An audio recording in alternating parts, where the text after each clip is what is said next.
This outlook is for northwest and west central Arkansas as well as much of eastern Oklahoma. For today and tonight, significant winds. Risk, limited. Area, eastern Oklahoma and western Arkansas. Onset, ongoing. Fire weather danger. Risk, elevated. Area, eastern Oklahoma. Onset, ongoing. Discussion, gusty northwest winds of 25 to 35 miles per hour will remain common across eastern Oklahoma and northwest Arkansas this afternoon. These winds, along with relative humidity values generally below 35%, will continue to elevate fire weather concerns across much of eastern Oklahoma, especially along and west of Highway 75. Fire weather conditions will improve significantly this evening as winds subside and humidity values recover. Overnight tonight, light winds and mostly clear skies will allow for temperatures to fall near or just below freezing early Saturday morning for much of the region. Spotter and Emergency Management Action Statement, spotter activation not expected. And now the extended outlook for the period Saturday through Thursday. Saturday, very high fire weather potential, high wind potential.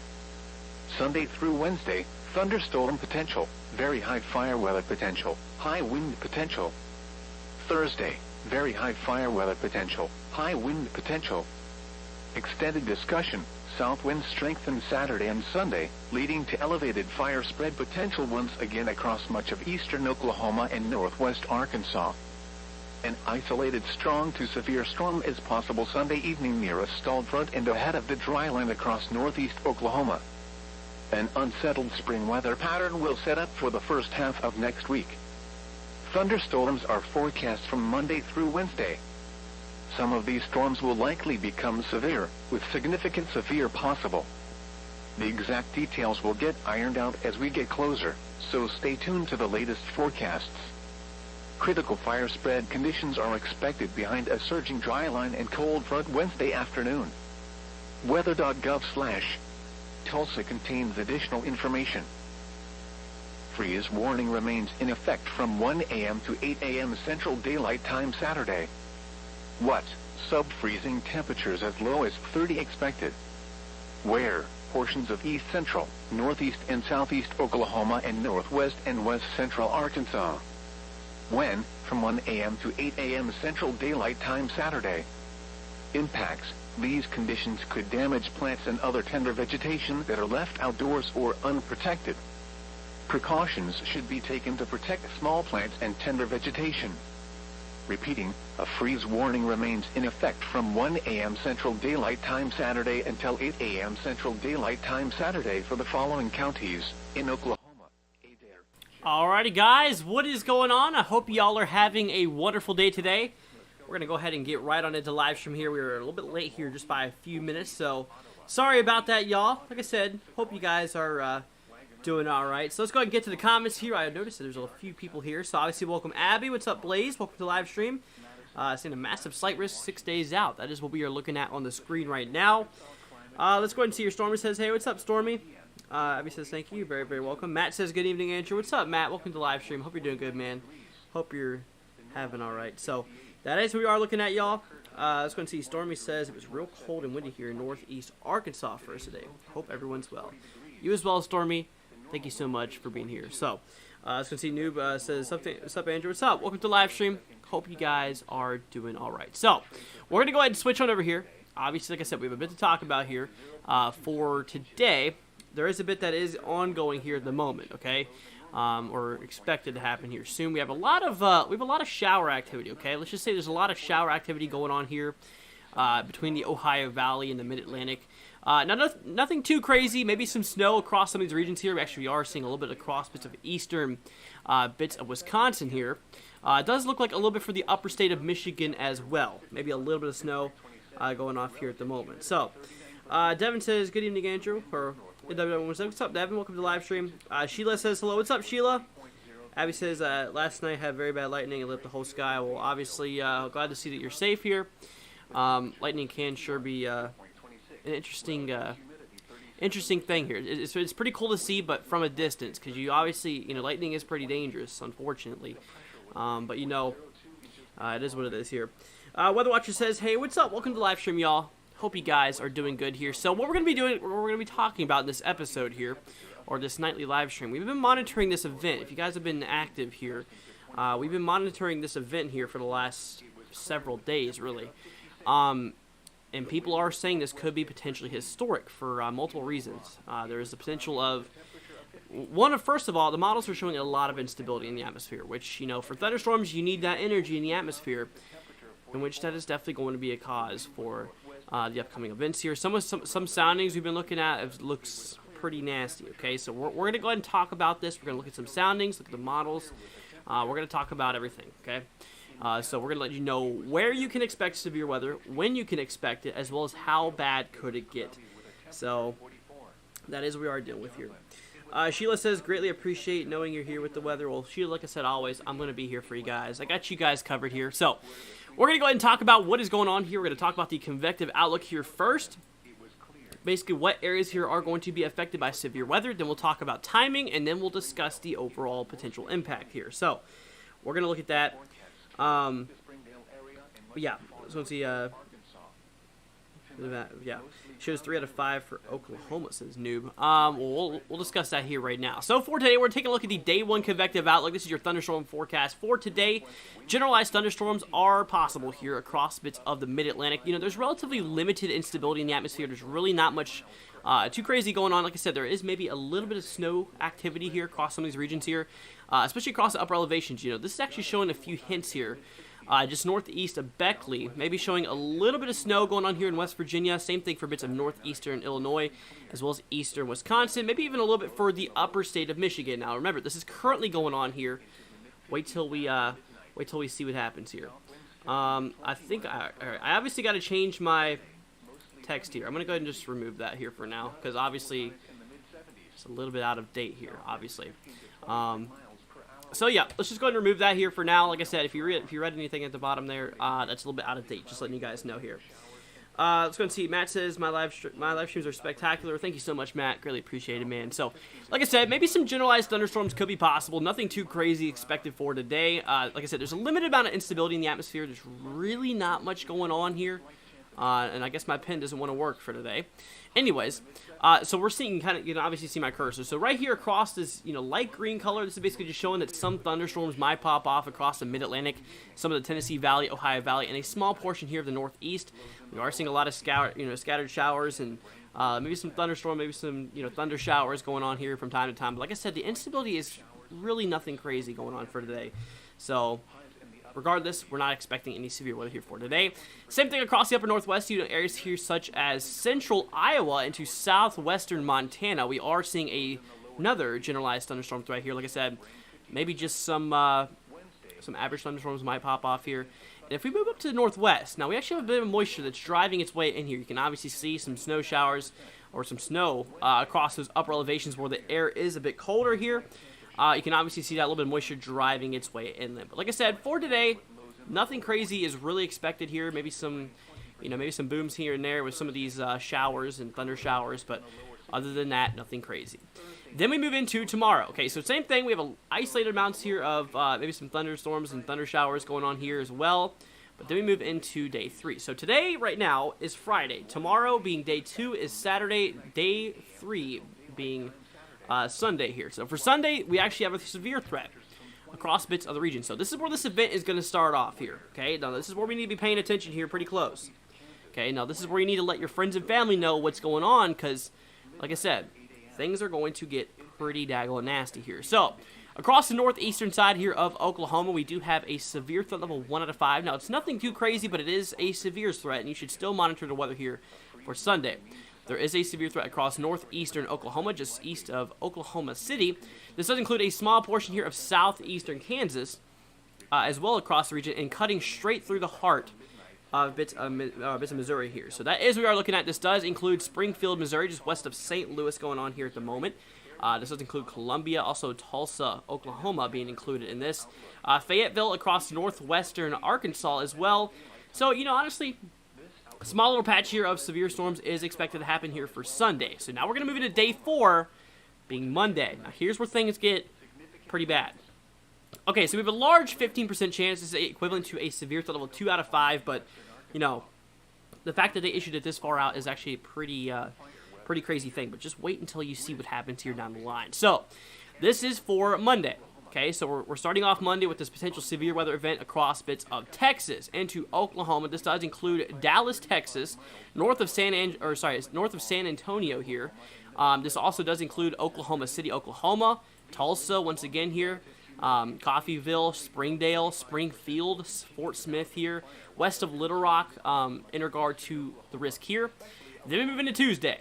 Now, this is a pretty slow-moving storm from what it looks like here. Now, this is going to start to grow in size. Okay, so now we're including Texas, Oklahoma, Kansas, southeastern Nebraska, southern Iowa, central and western side of Missouri, central and western Arkansas, and northwestern Louisiana here. These are all inside the severe threat here for Tuesday. Then we move into Wednesday. Now, Wednesday is going to be a big day. As this cold front progresses its way to the east, the severe threat level is going to follow along with it, now including the entire state of Missouri. And this is starting to include western Illinois, western Kentucky, western Tennessee. Once again, this does include Mississippi across those regions here. So the Mississippi, you know, the areas here across the southeast is not in the clear yet. Now, for day 7 being Thursday, we don't have anything because, you know, obviously confidence is a little bit low that far out.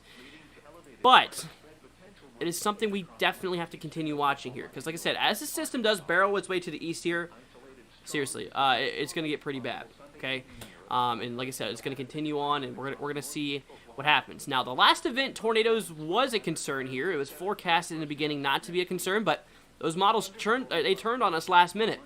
Okay, that's the thing. You know, models aren't perfect. Like I said before, they're just guidance. They're just used for guidance. They're not perfect, but they're one of the best tools we have at the moment.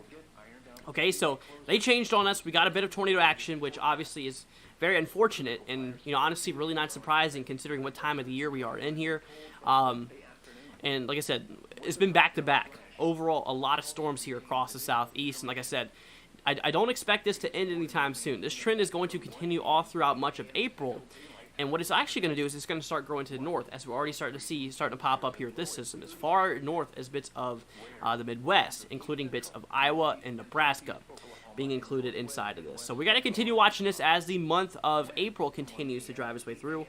Like I said, things are forecasted to get a little bit crazy. So like I said, guys, this is what we are looking at, or this could be potentially historic. That's like I said, that's what many people are saying here. Honestly, if it plays out correctly, if the models continue on their trends, it would honestly not be surprising.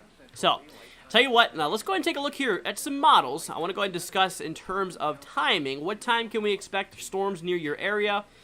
In terms of things here, we're going to see what happens here. So, we're going to go ahead and switch on over here. Now, I will say, we are going to go live during these events as well.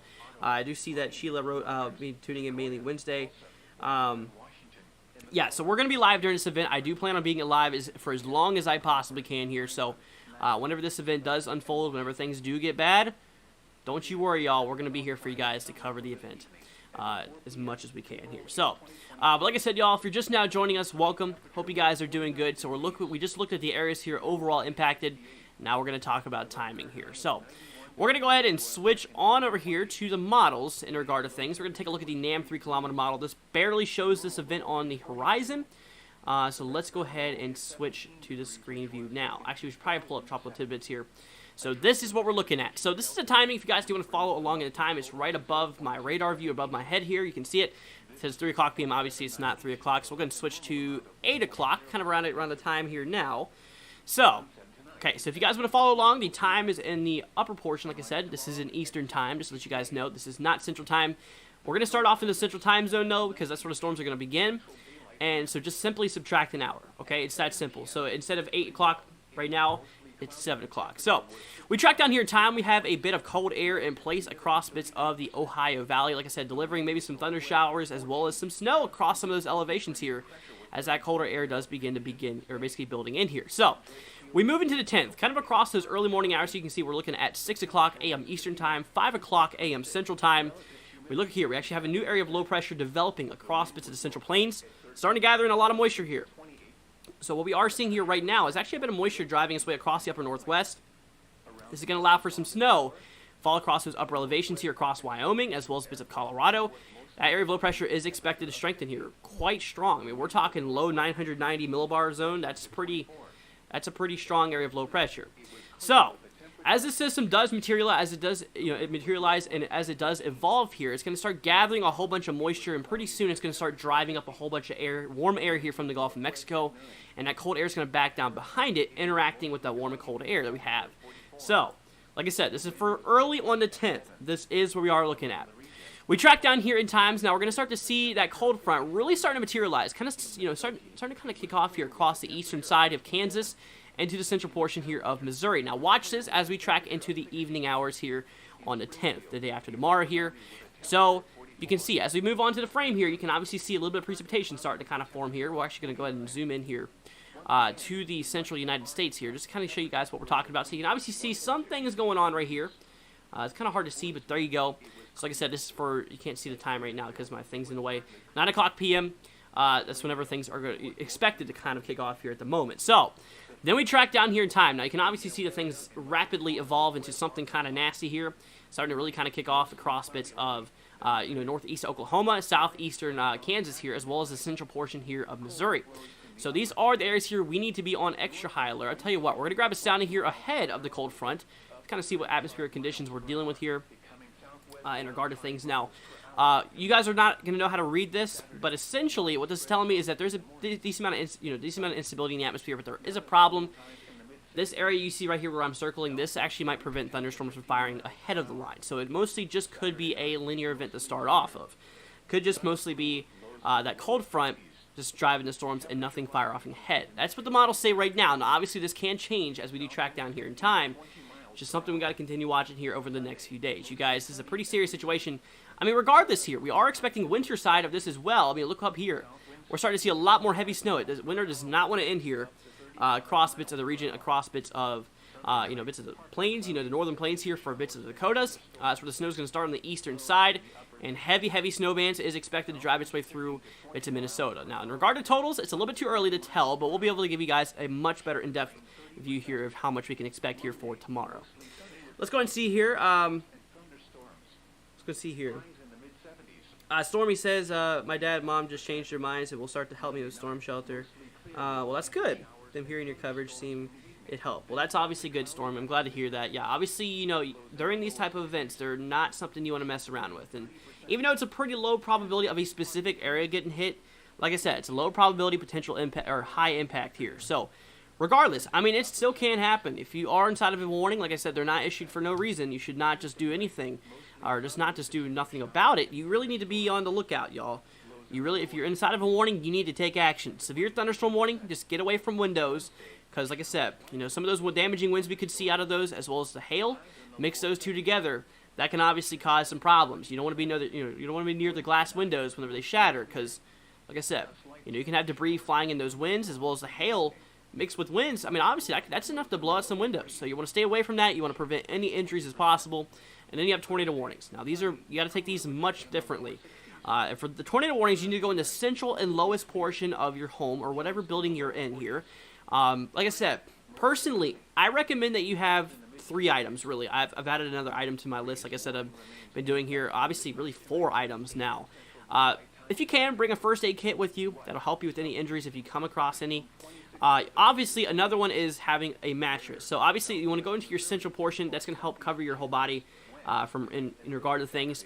You want to have a helmet as well to help protect your head in regard to if debris is going to be flying around here. Obviously, that's not a good thing, and you want to protect your head during an event like that. Also, essentially, you want to have a pair of shoes on you as well, because that's going to help prevent any injuries here on your feet.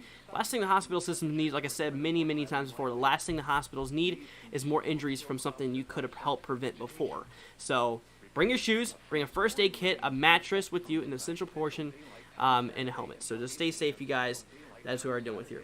Half-Baked says historic. This could be potentially historic. We are seeing a lot of indicators that this could be a very nasty event. A lot of people are saying this could go historic, and honestly, if the models keep on trending the way they are, it would honestly not be surprising. There's a lot of instability in the atmosphere. There's a decent amount of shear as well, and a single uptick in any of these, even if it continues on the track it's going right now, this could honestly get pretty bad. So we need to be on extra high alert. Like I said, not only is severe weather going to be a concern out of this, but winter weather will as well. across bits of the northern plains into bits of the upper Midwest with some of these storms here. Let's go ahead and see here. Abby says, I got a question. Shutting blinds in a severe storm will help prevent any glass from shattering all over your house. Essentially, yes. I mean, that might help some, but, there is still smaller fragments that can still go, past that, and you can end up stepping on it. So it's just best just to stay away from your windows overall, just at least until the warnings have passed. Don't be stupid like me, and if you go in a severe thunderstorm warning, don't go outside with a big metal tripod in the middle of a lightning storm and try to film it. That's a good way to die, and obviously I'm taking some big risks by doing that. But for you, don't do that at home. Honestly, that is not good. And what I do, I hate doing it. I honestly hate going out in the middle of a lightning storm, but like I said, it's a risk. It's a very big risk here. Let's go ahead and see here. Interpret says, what will Columbus, Ohio get? So as of right now, we're going to switch back here to WSV3. Here's our severe threat here for day 6. Like I said, day 1 is Friday today, Saturday, Sunday, Monday, Tuesday, Wednesday. So this is for Wednesday here. Now, this is obviously still a little bit a ways here. And like I said, it looks like to be a slow-moving storm here. I mean, obviously, look at the convective outlooks here from day 4 to day 5 to day 6. It's not really covering, it's not really growing that fast. In regard to outlooks alone, it does look like it might be a pretty slow-moving storm here. So it's kind of hard to tell that far out because for day 7, for Thursday, that's obviously several days away, almost a week out. It's a bit too early to tell. So right now, I'm not saying you can't expect anything, but I'm just saying, as of right now, just give it a few days. Just give it a few days to continue to materialize in the way it does, and just continue to watch the models and see what they trend. And like I said, we're going to be live here every single day, every single night until this event happens. We're going to give you all of the information you guys need to know. Because like I said, your all safety is our hugest concern here. And like I said, we're going to do everything we can to help protect that. Let's go ahead and see here. Great stream, by the way. Thank you so much. Next it says, how is Dallas looking Monday, Tuesday, and Wednesday? So, yes, Dallas is inside of the severe threat here. So we're going to switch on to day 3. Like I said, today's day 1, today's Friday, Saturday for day 2, Sunday for day 3. Now, Monday, you have a slight risk here, 15% chance. Now, do not be surprised if this does get upgraded. Like I said, they just don't, they don't have really, in regard to risk days, this is pretty far out, in the severe weather side. So, a lot can still happen, but you are inside the severe threat here. Now, let's see, Tuesday as well, you're inside of it. Wednesday as well, you're inside of it as well. But I do expect it to be just one solid line in regard to things. It's kind of, I think it's just mostly space between the later portions of Monday, I believe, into all of Tuesday and then into the early portions of Wednesday. Is the reason they're so close. But that is what we are seeing here. Let's go ahead and see here. Sheila says, I'm in a mobile home out in the country with 2 dogs. One is half my weight and one is just a few pounds. Keep an eye on what weather is coming my way. Well, obviously, Sheila, stay safe. Abby says, thank you. Very, very welcome, Abby. I'm in AW, Kentucky. Or Southwest Kentucky. I was about to say AW. Southwest Kentucky. Well, obviously, stay safe here. Like I said, we're going to continue watching this. And like I said, this is starting to reach its way into southwestern Kentucky here. I'm not sure if that's exactly covering your area here, but eventually it will. Eventually it will here. Halfbake says, I'm right off the Mississippi coast. I'll be keeping an eye on these storms. Always appreciate the live stream and updates.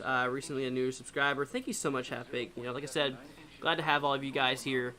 You guys are the best. Always know that. Like I said, I'm going to do everything I can to keep you guys prepared and keep you guys safe. I'm glad to see that you guys are taking this seriously because this is a very serious situation. This could evolve into something potentially historic here. So, like I said, not something to take lightly, y'all. This is definitely something we need to continue monitoring here very, very closely. So, we're going to switch over to COD meteorology here in regard to the models. Now, we're going to discuss some soundings. Now, like I said, models aren't perfect, so whatever this shows here, like I said, it's just one model, one opinion. Each model has its own opinion. Like I said, they're far from being perfect, okay? So, we track down here time. Now, this model is actually showing a lot of instability. I mean, look at all the amounts of instability that's going to be in place here across the atmosphere. For Monday here, we're going to go towards late Monday. I mean, we're seeing as far much as over 3,000 joules per kilogram, near 3,500 joules per kilogram of energy. Just to give you guys an example, a thunderstorm can happen in valleys of 300. Severity can be from 300 to 500. I've seen tornadoes happen in 500 values. Really over 1,000 is perfect, and we're seeing near 3,500. So regardless, that's already showing a lot of fuel in the tank for potential severe weather here. Like I said, essentially, like I said before, think of it as, like I said, thunderstorms work just like an engine. They have an intake, they have an exhaust, and you need fuel to run that engine. And this is essentially the fuel that's in your tank. Now these values are shown high, so your gas tank is filled to the max, which means there's a lot of potential. This could run on for a long time. So, but that's obviously not good. So we're seeing over 3,500. This is actually near the Dallas area here, which is very concerning. So then we get all this advection going on, and all this instability shoots as high north here as northern Wisconsin. Yet again, we could see that severe weather expand, that potential, seriously, that potential actually grow out further here. Now, this is actually still showing over 3,000 joules per kilogram here across the eastern side of Kansas. This will track its way to the east here, driving up more instability across the south. I mean, look at this. We're literally seeing near 4,000, over 4,000 joules per kilogram here across the western southwest here. This does include, once again, Louisiana and bits of Mississippi. And like I said, as we track down here in time, all this instability is going to just kind of fade its way here to the east. So, now, could there be some severity for Ohio? Yes. I mean, theoretically, there is enough instability in the atmosphere to allow for thunderstorms to kick off here. Things are going to get hit hard. Like I said, this is a lot. I mean, way, way more than enough instability in the atmosphere that's needed for any type of thunderstorm to kick off here. We are in excess of energy here. So we're going to grab a sounding across northeastern Texas. We're going to switch to my screen view because it's a little bit harder to see. I don't expect you guys to understand how these things work here. So, regardless, like I said, we're seeing a lot of energy in the atmosphere indicated by this dotted blue line into basically the gap between a dark red, or the red color, is basically just the outside temperature here across the red, and that blue, if your temperature is on the left-hand side of that blue dotted line, that's instability. So we have instability starting all the way here from the surface. Like I said, this is the ground here. This is way up in the atmosphere, around the mid-portion of the atmosphere here. So this is showing a lot of instability. I mean, we're seeing potential high storm tops here. You know, the storms could get as high as around 12 kilometers. I mean, that's about the height of an average jetliner that flies, passenger-wise. That could be pretty crazy, and thunderstorms could get pretty big. But there is kind of one drawback here, is that's the shear. A lot of the winds here across the lower levels of the atmosphere into the upper levels are kind of weak here. But I've seen it happen many, many times where the latest, as this event gets closer, I've seen it happen so many times. I can't even tell you how many times where the shear kicks off at the last minute, where it strengthens at the last minute. That is a possible scenario here. And if that does happen with all of this instability we have in the atmosphere, we're in for a huge ride. I mean, we're talking a potential serious outbreak here. Okay, so this is something we've really got to monitor. Like I said, there is plenty enough instability in the atmosphere here. Now, here's where it becomes a little bit more concerning. Now, as we track here into Tuesday, we still have that instability at play here, but it does look like the shear is going to increase. That overall wind shear here. As going to see, is Minnesota going to get hit bad? So we're going to discuss that here in a second. Now, here's where things get really bad. So this is actually a mixture of a lot of instability here. You can obviously see this actually goes over 12 kilometers here. A lot of energy in the atmosphere here. 1,300 deep cape here. That is potentially seeing over 80 mile per hour wind gusts with some of these storms here. We have a veering wind shear pattern. We have that hooking going on. Some pretty strong winds here at the surface. Very, very, very concerning sounding here. Possible tornadoes here. We're seeing potentially some hail events as well. Now, from what it doesn't look like hail is going to be as much as the greatest threat. I think hail might be the lowest end of the threat here, at least according to the sounding here. Now, tornadoes and damaging winds are going to be the major concern here for Tuesday, it looks like. So, like I said, this can obviously still change in either favor. It is definitely something we should not take lightly. This is a serious, serious problem here.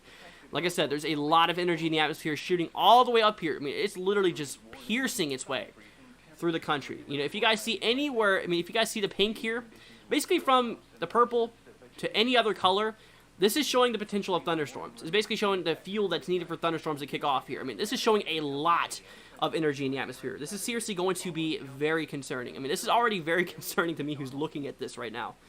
Let's go and see here. Well, you want to know about Minnesota. Okay, so as of now, it looks like we might have a possible severe weather event here for the southern portion of Minnesota. We're going to grab a sounding here. Like I said, I don't expect you guys to know how to read this. It's nothing an average person can read here. Thunderstorms might have a problem kicking off here, but if they do, you might have a possible tornado threat. But like I said, this is still a subject to change here. Is there going to be a big impact here on Louisville, Kentucky? Well, obviously, welcome, Sandra. Now, in regard to Louisville, Kentucky, like I said, there is enough energy in the atmosphere to allow for severe storms here.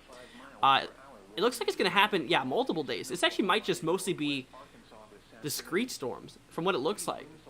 You know, because like I said, the instability just builds in day after day. Here's Monday, dies down after nighttime cooling, and second day here, it kicks back up and shoots more to the north here, all that energy. This is extremely concerning, and we might see storms as far north as maybe even portions of Canada. You know, because you can obviously see some of that instability up here in Canada, so that could be a problem. I mean, we're obviously seeing a potential threat here across the Central Plains into the Midwest here, regardless. What about Chicago? Chicago, Illinois here. So I do believe that Chicago actually could get hit as well. You can obviously see Chicago right around in here. We're seeing well more than enough energy to allow for potential thunderstorms. We're going to grab a sounding near Chicago here. We're going to grab a bit of a sounding here. There is a bit of a veering wind shear pattern, but there is a bit of a cap here. So some thunderstorms might have a bit of a problem firing off, but if they do, the wind shear might be just enough to cause maybe a localized tornado being a concern here.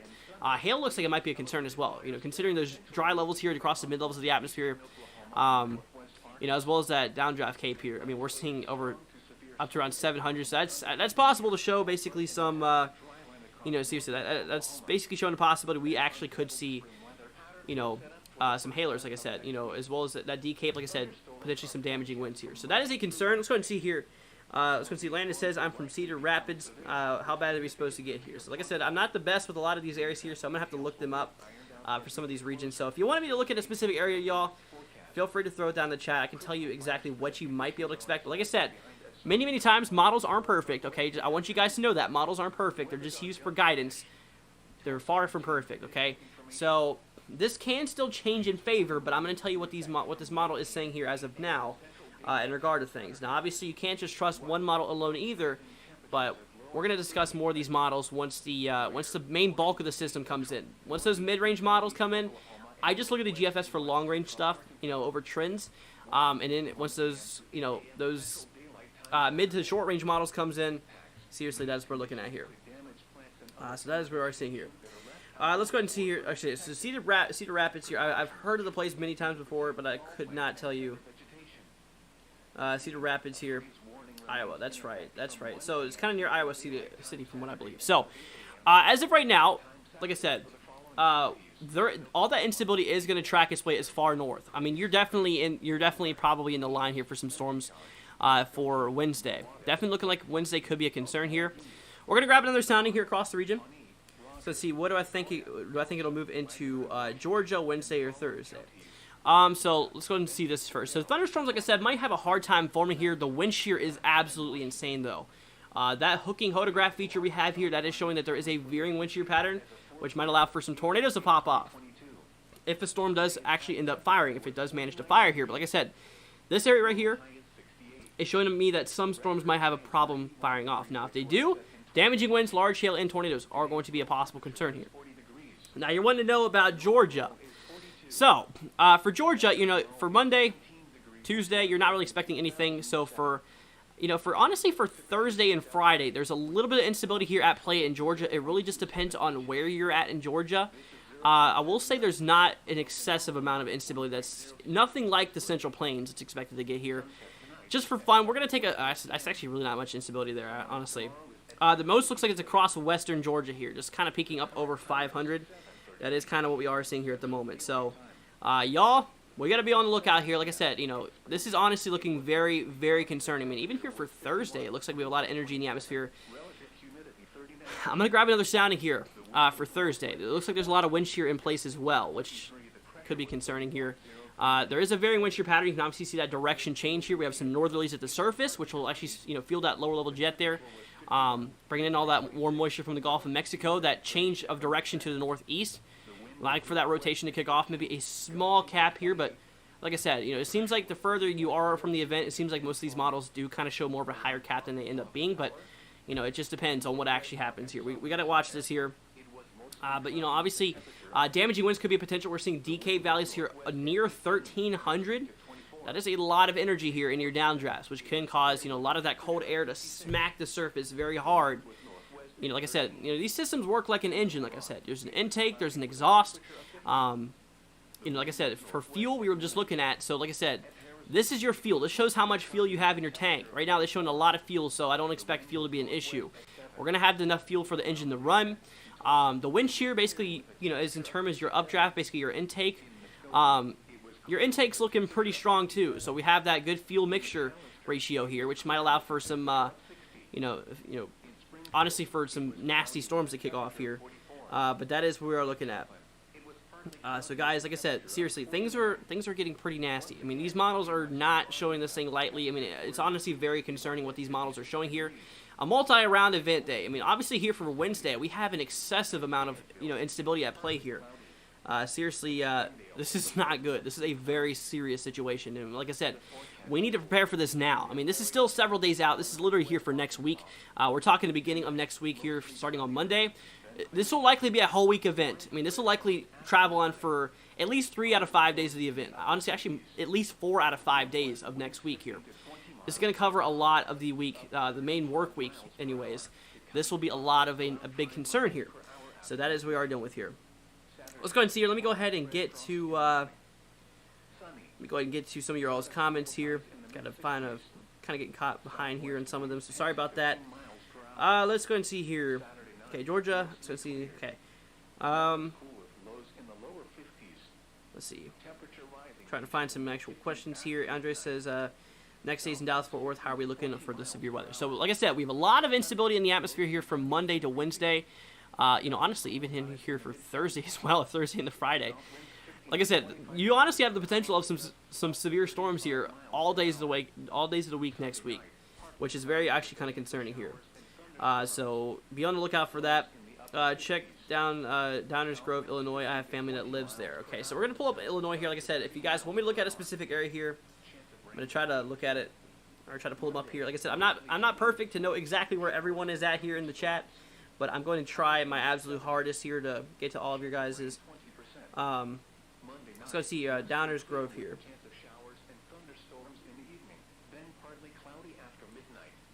There you go, Downers Grove, Illinois. Okay, this is near Chicago. Okay, so we did have someone that was in from Chicago as well. We just looked at it.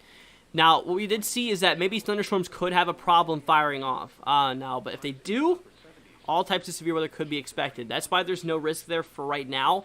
Confidence is still a little bit low, but we got to continue watching that. So, you know, like I said, we're seriously going to continue watching this, you know, especially once those mid to short range models comes in, y'all. This is where we're going to see a lot of craziness happen. Yeah, this could actually be very bad here. What is red cape? So the red, if you see any red indicators, that's showing over 4,000 joules per kilogram. Like I said, you can have storms here in as little as 300. Severe storms in 3 to 500. Like I said, I've seen a tornado happen around 500 mixed layer cape before. It's definitely possible.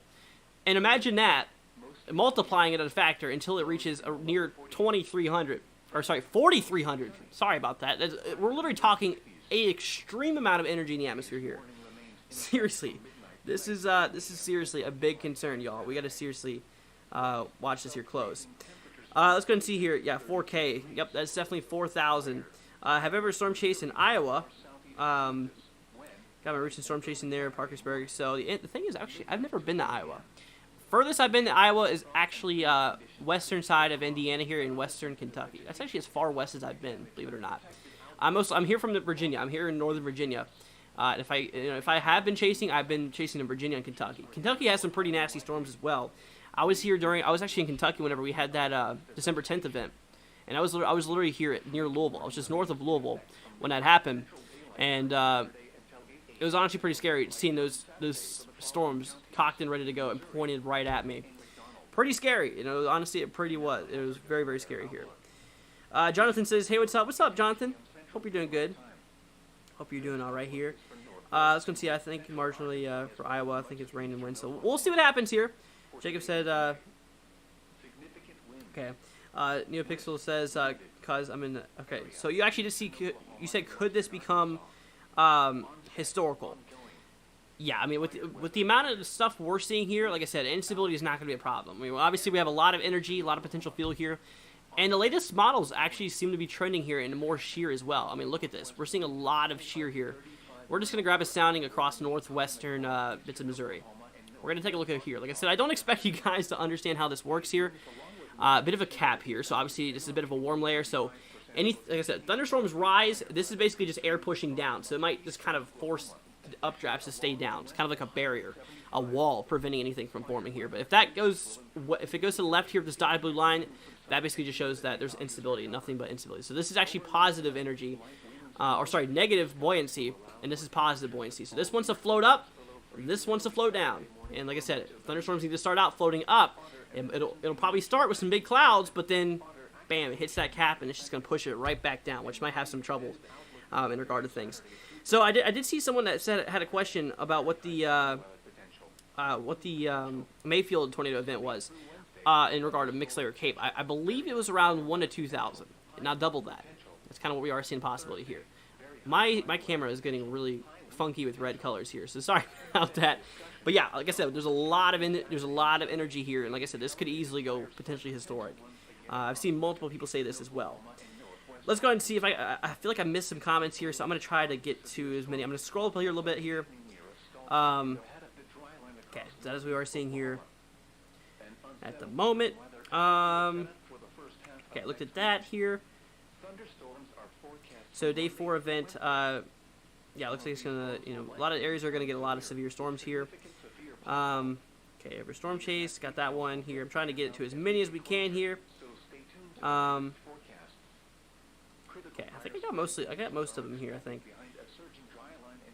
Wait, what was the cape for Mayfield? That's what I just looked at here. So I think it was 1 to 2,000. I could be wrong here, but this could be very bad here. Let's go and check. Can I check Stewart, Iowa for me? I live there and want to see what's going to happen here. So yeah, let's get that. I want to pull up that region. Like I said, guys, if you want me to look at a specific area here, feel free to throw it down in the comments. If you are new to the channel, y'all, hit that subscribe button. We greatly appreciate it. You guys absolutely rock here. Devin says, could this be a super outbreak? I mean, if things materialize, what needs to okay, like I said, the energy's there. There's really 4 things you need for thunderstorms to kick off here. You need that instability, which we have plenty of. I mean, well more than we need. That's concerning just in alone. There has been a trend of increasing shear. Some of these soundings here, I mean, we're seeing near 50 knots here towards the surface. That's actually getting pretty strong. Which, yeah, I mean, the shear is honestly, it's there. The moisture, I mean, we're seeing these dew points here in the 60s. There's a lot of lower level moisture for storms to really get, matured and, honestly allow for possible tornadoes to even be concerned if the wind shear does play up to it and lift. A lot of vertical velocity, there is that there. Considering how much instability we have in the atmosphere, vertical velocity is going to be on fire, I'm sure. I mean, we're going to get a lot of upward moving air here, either from wind convergence, basically between the boundary, just convective rising. I mean, just the warm air from the surface rising up like it normally would. Now, in regard to elevations, it's mostly across the plains where there's not really mountains, but if there's a hill, this can actually fire off thunderstorms by the wind blowing against the hill and forcing the air to roll up off of it, ramp it, basically, which is another way they could actually, fire off here. But anyways, I gotta get back to the point here. Let me take Stewart, Iowa here. I guess I get a little bit distracted there.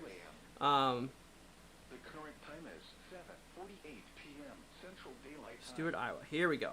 Okay, this is near the Des Moines area here. Okay, so right now we're gonna switch back to WSU3 real quick. So Des Moines, you're actually inside of this risk here. This is for day 6. This is for Wednesday here. So watch out for Wednesday.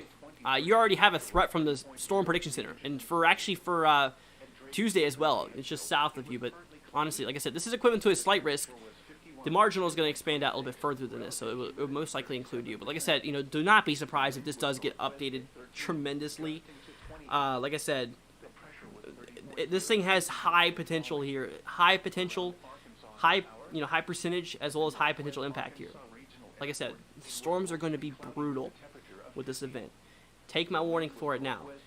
Like I said many times before, even if this does underplay what the models are showing now, it's still the best to be over prepared than under prepared. You never want to go under prepared for these type of events. Like I said, y'all, it's spring now. You know, events like this are going to happen, and like I said, you know, tornado outbreaks happen a lot more common than you think. I mean, we gotta watch out for this. Seriously, it could be a concern. I mean, we've already seen an active month. I mean, last March. I mean, we've seen a very active storm season, and I do expect April to become the same. I mean, look, we're just now passing the second week of April here. We're just on the first day of the second week of April, and I mean, we've already had how many severe weather events so far this month? I mean, at least 2, I believe. I can't tell you exactly because my mind's all over the place, but yeah, I mean, there was a lot of them so far. We are in an extremely active pattern here, and I honestly expect this to continue here. So let's go see South Texas, says Julie. So across South Texas, depending on how south you're talking about, but there is a threat here for severe weather here for day 4. If you are across the yellow, the storm prediction already has a risk for you. Now, storms can storms fire off further south? Obviously, yes. They definitely can here. I didn't want to take a look at GR2. If we go back to my screen view, you can obviously see there's a lot of instability, a lot of fuel in your tank here, and a lot of wind shear actually indicated as well across the southern portion of Texas here for Tuesday. I mean, this is mostly a linear. Okay, this is mostly just those wind barbs are pretty weak here at the surface, but across those mid levels, storms are still going to happen here. So yeah, definitely what we are seeing here. Pretty daggone crazy, y'all. Let's go ahead and see here. Trying to find this out. So Devin did say, could this be a super outbreak? I would say that that those are some big words we're talking about, but nothing is off the table. Just keep it at that. Nothing is off the table right now. It's still a little bit too early here.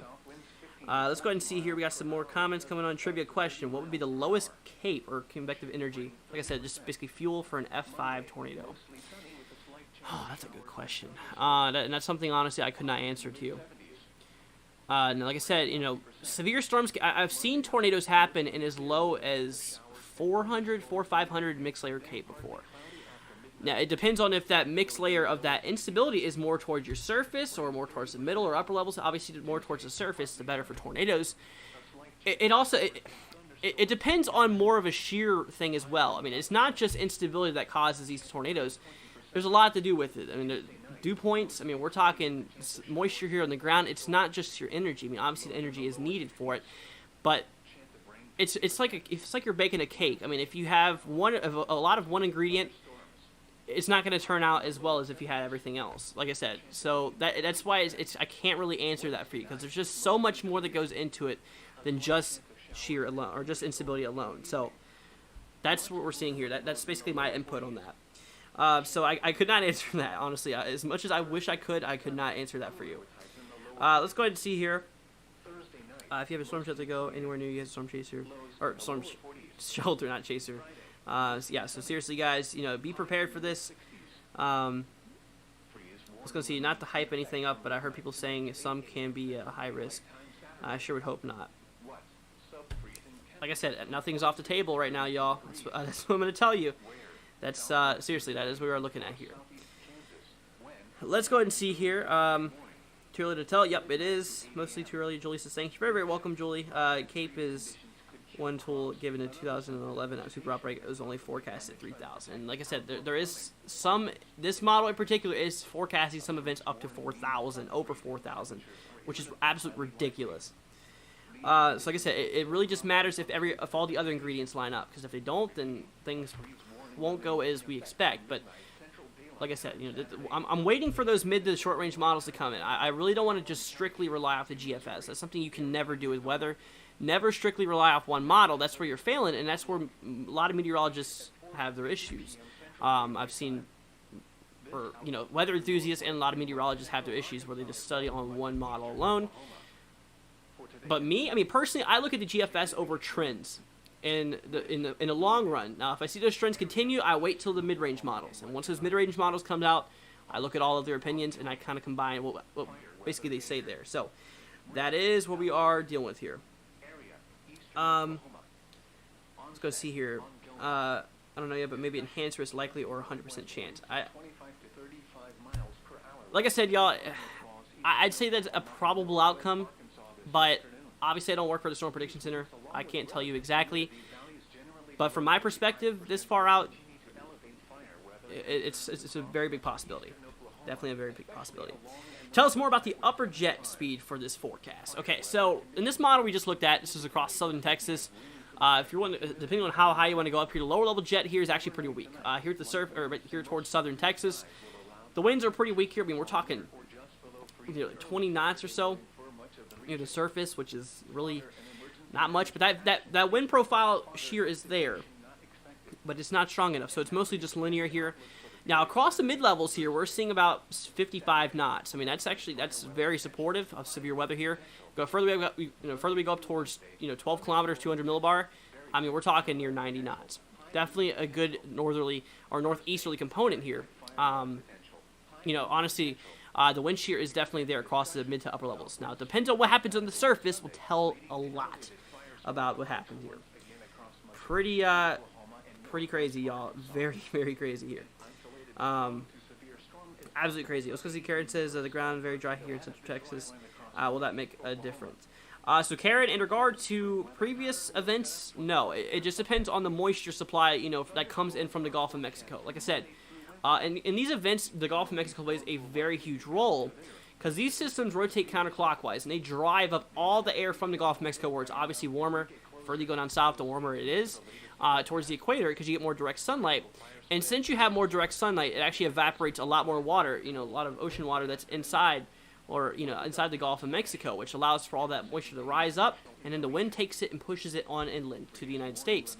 And like I said, these systems rotate counterclockwise, doing the opposite effect, bringing down the cold air from up north and mixing it all together here. And like I said, that clashing point where your cold intersects with that warm air, that's where your cold front's at. That cold air is overtaking the warm air and pushing the entire system here. So that interaction between your dry and cold air and your warm and moisture-filled air, I mean, literally two polar opposites. Obviously, there's a bit of energy to be released there. That's essentially how that works here. Let's go ahead and see here. Trying to get through some of these. Is Arkansas getting enhanced or moderate risk? Jason, I cannot tell you that. That is something I can definitely not tell you right now. My job is waiting for where this, my job is waiting for where the low sets up. The models have it across the central portions. We just looked at that earlier of the plains here. James says this will probably be upgraded to a 30% WX, or 30. I literally read your last portion. 30% probability here. I'd say it's very possible. Very, very possible. Do not expect that. I mean, don't be surprised if that does happen tonight, honestly. Seriously. Let's go ahead and see here. Cannot rule out a high risk, says rain. I have no input on that, but like I said, nothing's off the table right now. That's all I'm going to say. Just got on here. Are you talking about Texas or Eastern Oklahoma, says Heather? We're talking about everywhere. And like I said, this will include Texas and Oklahoma and a lot of the northern plains, including Kansas, Nebraska, Iowa, Missouri, Arkansas here, Louisiana, even Mississippi, and bits of Illinois here, Tennessee, Kentucky. I mean, a lot of these states are going to potentially be impacted here. Seriously, it's a pretty crazy amount here. Let's go and see here. Karen says, thank you. You're very, very welcome here. It's about time Central U.S. got a turn, says Danger Noodle or Matt. Yep, honestly, I do agree with that. Last one, 0 to 1 kilometer and 1 to 3 kilometer storm relative velocity. So, surface to 1 kilometer, we're talking about 40 here. I mean, obviously, shear here, we're talking 9 knots. You cannot, or I'm not even pulling this up. So here's for southern Texas. I tell you what, we're actually going to grab a sounding here across bits of eastern Kansas. Right here, kind of a cherry pick sounding in the worst of the instability. So why not? Wow, this one's actually pretty concerning. I mean, there's a bit of a turn here, but what happens after, once you kind of reach towards those mid-levels, it kind of gets interesting here, but a lot of energy here. So we're talking, helicity here from surface 3 kilometer, 289 here, which is doable. Obviously, the higher the better for possible tornadoes here. In regard to shear, surface 3 kilometers, we're talking 37 knots. Surface 1 kilometer, we're talking 23 knots. So we got to continue watching that. Obviously, like I said, this is not solid. Like I said, these models aren't perfect. This could literally trend either way, and more in favor or more out of favor. But that's what we're looking at. Let's go ahead and see here. I got some more here. Jason says, thank you. You're very, very welcome, Jason. JG says, how is Nashville looking for the storm? So, Nashville, Tennessee. Now, like I said before, there is going to be some instability that's at play here for Nashville, Tennessee. I mean, obviously here we could see some storms fire off as early as Monday being possible. Now, the worst of it, like I said, it's still a very large subject to change here. There is no current risk for you, but like I said, I do expect that to change as we move down in time. So, ask me that question here in a day or so. As we start getting more model data coming in, like I said, I really can't wait for those mid-range models like NAM and NAM, like the NAM model to come through here, and then the short-range models like the HRRR, the RAP model as well. So once those come in here, that we're gonna have a lot better of a word here. Let's go ahead and see here. Will extreme northeastern Texas get anything? Says NeoPixels. Yes, that's actually one of the main highlight points. And actually, right now, I can show you right now. This is for day 5. This is being Tuesday. Here's for Monday. Northeast Texas has a 15% chance. Tuesday here, 15% chance. Wednesday here, 15% chance. So really 3 days. So Laylo asks, what about Fort Worth? This does include Fort Worth, too, what we just talked about. You're in a severe threat here from, my friend, from Monday to Wednesday. Yeah, like I said, things are going to get interesting. Things are going to get pretty bad here. But anyways, y'all, like I said, that's what we're looking at here at the moment. Like I said before, it's nothing to panic about. Obviously, it's nothing to really, obviously you shouldn't just worry about it. But, I mean, it's something just to keep in the back of your minds, okay? Like I said before these events here, NeoPixels, thank you so much for subscribing. Now, like I said before, with these events here, obviously early warning is key. And consider this your early warning. Across a lot of these regions. And I'm going to go over the states here right now. Now, if you know anyone across these regions here, I'm just going to basically just touch over these states that's currently inside the risk areas.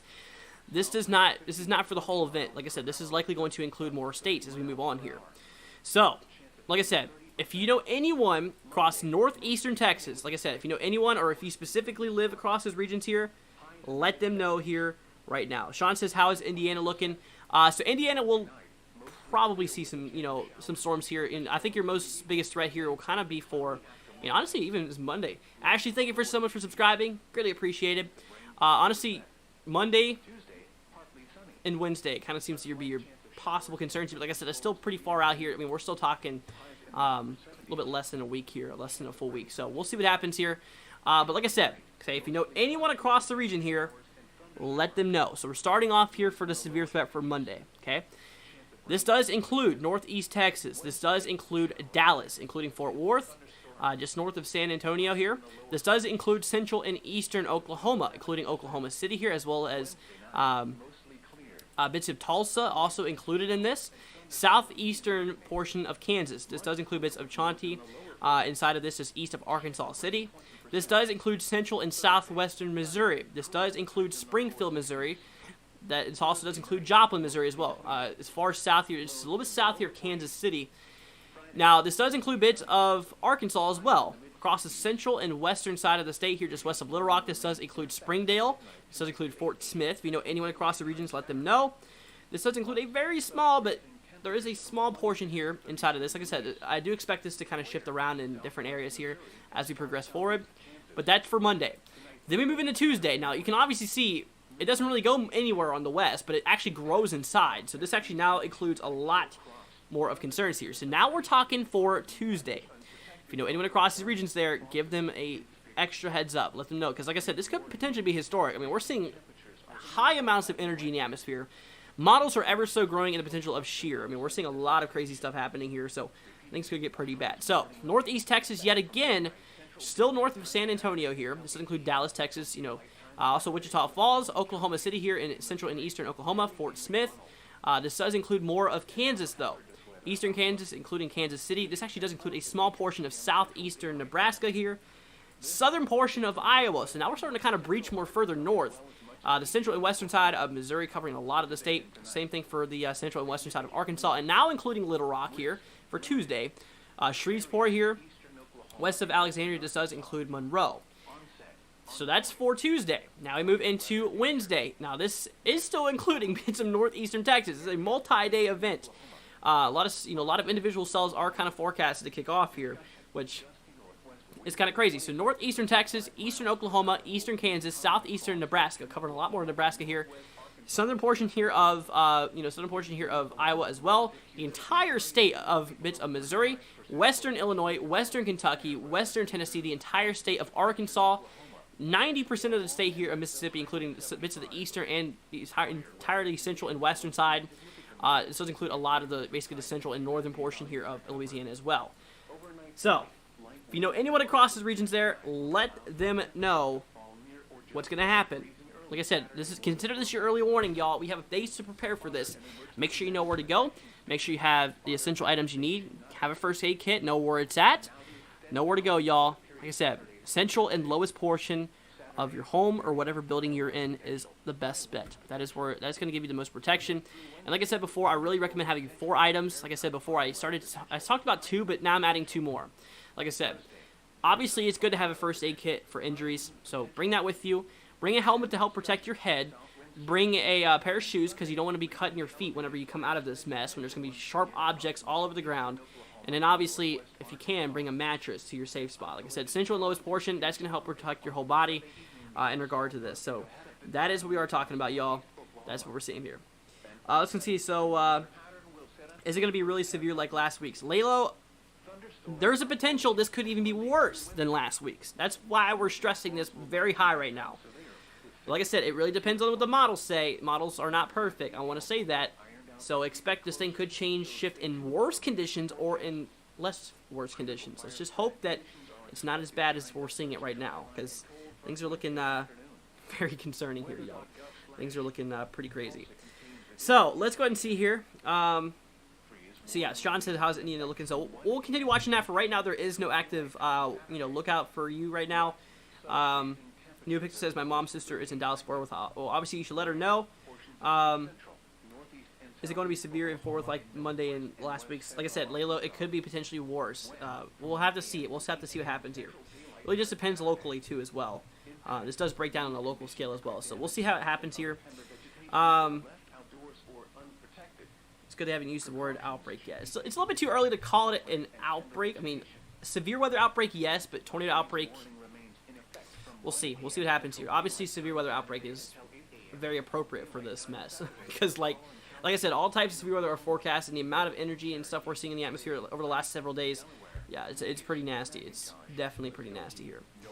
Abby says, I'm back. What's up, Abby? Let's go and see. Do I think this risk could be upgraded? I am very confident that it probably could. I'm actually very confident. Don't be surprised if this does upgrade to a 30 by tonight. We'll see what happens. See what the storm prediction it pulls on here. Let's go ahead and see here. Iowa, west of Des Moines area here, get thunderstorms too with the risk. Right, not Zach. Yes, the area here of that region is expected to get some severe weather. So stay on the lookout for that. Obviously, it looks like Tuesday and Wednesday might be your big days. Let's go and see here. Let's go and see here. Will it affect me? I'm so confused. It depends on where you're at. Sean says, can I go over the long-range models again? You said molds again. I guess you meant models. Yeah, we can look at that here real quick. So here's the energy in the atmosphere. Like I said, this is basically showing you how much fuel you have in your tank. Like I said, I'm trying to make this as relatable as possible. Basically, like I said, they work very similar to engines in a way, essentially. So a lot of this energy here, I mean, anywhere from the purple to any other color you see here, this is all energy for thunderstorms. And obviously, once you kind of move into the blue and inwards, that's where we have a lot of energy here. I mean, we're seeing a lot of energy at bay here, across a lot, as far north here as a lot of these regions. So obviously, there's a lot of potential here. We got to watch this here. Yeah, we definitely got to watch this close. This is going to be a pretty crazy. Matt says 4,000 joules per kilogram here. Sounds like an enhanced risk to me. Like I said, obviously 4,000 joules per kilogram isn't gonna do much if you have a cap in effect or if the shear is weak. But that's not what we're seeing. But I'm just saying it doesn't necessarily strictly rely on that. There's a lot more to the equation than you might think. But from what I'm seeing, it's still something very concerning, and it's honestly very, very concerning here.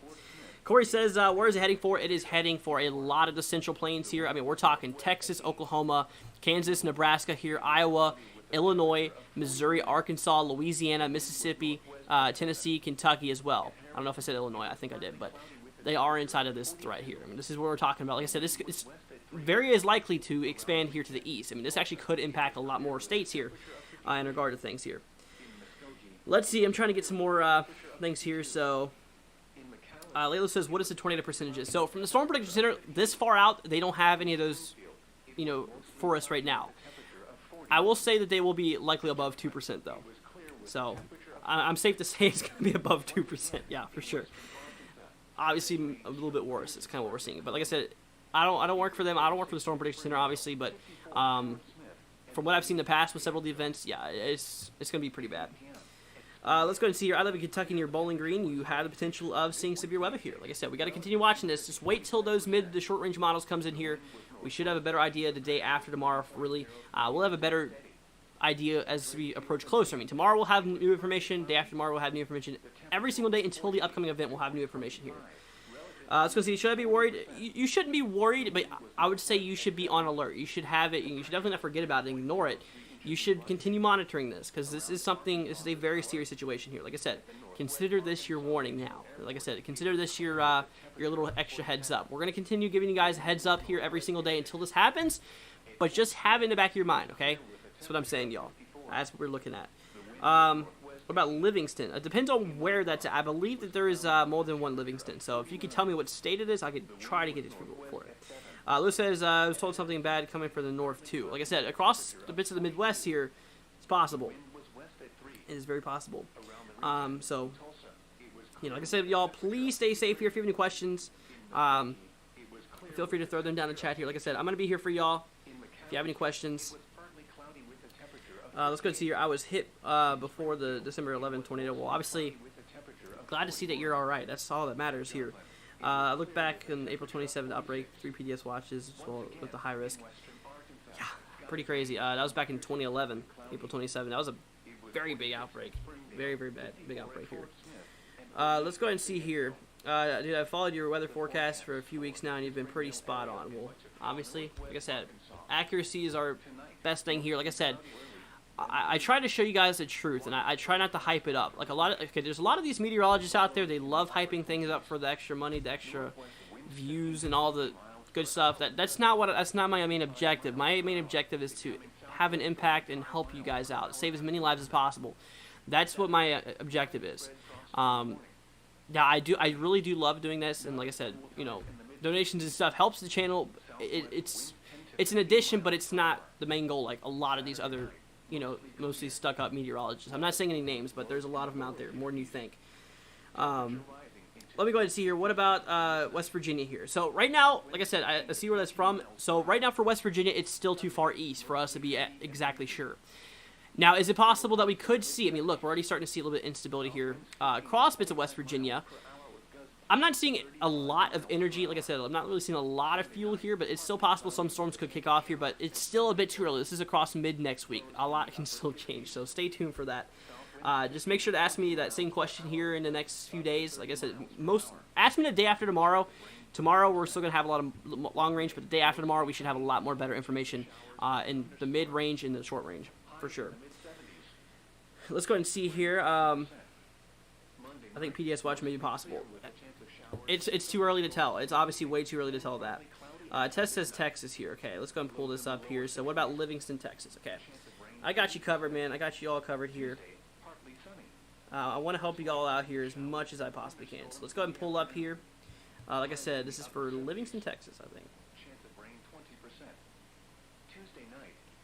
Livingston, Texas. Okay, this is just, just northeast of Houston. Okay, so I will tell you, we're going to switch back to WSC3. This is the current outlook here in regard to severity. If you are across the yellow shaded color, you have the threat for severe weather here already. Now for Houston, on the other hand, you're just outside of that. Yeah, you're just outside of that risk. But like I said, this is equivalent to a slight risk. 2 out of 5 severe threat. There's another risk that expands out a little bit further. I honestly, you know, with the amount of instability, I mean, we're talking a lot of energy for you as well. Expect severe weather here, literally from Monday through Thursday. Really, I mean, it's gonna have a lot of instability. We're gonna see a lot of crazy energy in the atmosphere here, and it's gonna get pretty nasty. Okay, so be on the extra lookout. Let's go ahead and see here. I'm trying to get some to all of your guys' questions here. Let's go see. Bruce says Missouri going to have an interesting week. It looks like it's definitely looking that way. Yes, there's definitely already a severe threat for you. Definitely got to watch out for that. Thank you. You're very, very welcome here. Watching from Middle Tennessee. Stephanie says, we'll obviously stay safe. Like I said, Tennessee eventually might get impacted by this, but it's still a bit too early to tell you exactly what. Mandy says, I think I said your name right, but thank you for what you do. You're very, very welcome. I got you guys covered here. Report people to make sure people are safe here. Kudos and blessings to you. Thank you so much, Karen. Greatly appreciated. Wolf says, how old am I anyways? You know so much and seem to be pretty young. I've been so thinking about studying meteorology because it's really interesting. I just now turned 20 on April 2nd, so I am 20 and 6 days old now, to be exact. But I've been studying weather for many years now. I think, like I said, I think I started in either I think it was mid to late 2016 whenever I started with weather here. But yeah, that's what we're looking at. Let's go and see here. I reckon this event will be a big one. The year looking at models still way too early. Like I said, well, yeah, it is still way too early, and it's obviously, I hate looking at one model. You never need to look. You should never look at just one model, because like I said, it's basically just being biased. You know, you don't want to be biased. You want to grab all the models' opinions. But like I said, you know, obviously, I just take a peek at these models here out that far. I look at trends, which trend in models obviously is better than just looking at one model, one run. But the thing is that I really go in depth whenever those mid-range models comes in, because sometimes, you know, those long-range models can be a bit pointless, and they obviously do change a lot for far out here. So once those mid-range models like NAM and especially the short range like RAP and HRR, yeah, that's seriously what we're talking about. That's whenever we have better, much better area here. Let's go and see here. Okay, I've been in contact with a couple of people from the Storm Prediction Center throughout the day. They are considering to upgrade at 30% overnight, says Weather on the Go, for Wednesday outlook. I also expand the 15% risk further into Illinois. Well, thank you so much for the information. Like I said, it would not be surprising if they updated up to 30%. I'm going to call it now. I feel like they're going to probably do that. Let's go ahead and see here. Andrew, I really appreciate it. Or let's go and see. Skipped to Rob. Sorry about that, Rob. Rob says, can I show a sounding on day 6? So, like I said, today's day 1. Today's Friday. Saturday, Sunday, Monday, Tuesday, Wednesday. This is for Wednesday here across. Let's go ahead and see Wednesday across. You said Louisiana. Okay, I'm gonna grab one across central Louisiana because I don't know exactly what quadrant you want me to look at here. Like I said, for Wednesday. Wow, that shows a lot of instability here. You know, especially 21Z. That's here in the evening, the late afternoon, evening hours here. So we're gonna grab one right here across the central portion. Like I said, we're seeing some instability values here according to this model, up and over 4,000. That is a lot of energy here. So we're gonna make this a little bit bigger so you guys can see. Like I said, I don't expect you guys to know how to read this. From what I'm seeing here, honestly, I have a very big concern with the sounding, even though everything else is looking pretty nice here. I mean, we have a lot of instability in the atmosphere. Thunderstorms are going to pop off here. Low 70 degree dew points. That is a excellent amount of moisture here at the surface.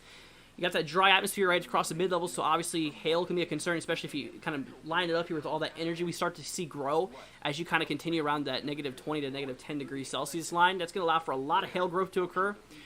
Decape over 30, you can't see it, but Decape here is basically showing over 1,300. That is enough to support 80+ mile/hour winds if this does play out here, just roughly off of that. So a lot of energy in the atmosphere, potential for hail, potential for damaging winds here, definitely a potential for damaging winds here. Now there is a slight veering wind shear pattern. You can obviously see a little bit of a sickle cell going on here, but my concern here is across the mid to lower levels of the atmosphere, the winds are pointing in the right directions they should be, but they're just not strong enough. So that's what I'm saying. You know, this is the stuff that can change with the later runs. So this is something we got to continue watching. Like I said, day 6 here for Wednesday, still obviously several days out here, but you know, obviously it's what we're looking at. So right now, damaging winds and hail seems to be our concern here for now. Like I said, there's a lot of energy in the atmosphere. Obviously, storms will most likely fire off, but we got to continue watching that wind shear profile. You know, across the central and lower portions of the atmosphere. Okay, that's what we got to look out for. So there you go. Let's go ahead and see here. Let's see, Andrew, I really do appreciate everything you thank you for your streams, are amazing. Obviously, you're welcome, Abby. Glad to be here for you guys. Sunflower says, happy belated birthday. Thank you so much. Really appreciate it. Wolf says I'm 23. Well, not too far away from behind you, though. 3 years, which, you know, it is what it is. Cooper says, what resources do I use for learning about weather? That's a really good question here. So, I'm going to show you guys a little bit of something. I don't know if I still have it here. Charles, thank you so much for subscribing. I'm trying to find it. Like I said, I redid a lot of my I redid a lot of my tabs here recently. So here's a research. Let's see. There's a really good site I really love to use. I think it's called the Weather Prediction.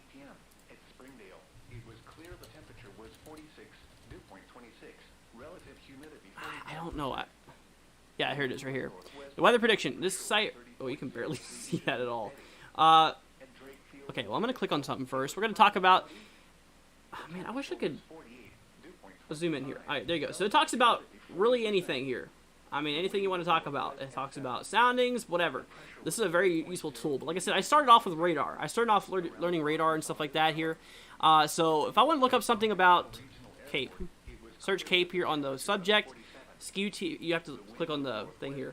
And it basically just shows you, convective available potential energy.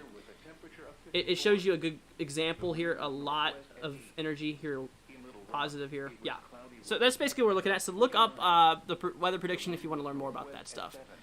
But obviously not everyone wants to know about all the complexity inside of weather. But if you would be interested in that, I do definitely recommend that. Missouri/Arkansas looks to be a hot zone for Wednesday. That's what I'm looking at. You are inside that risk here. We got to watch that.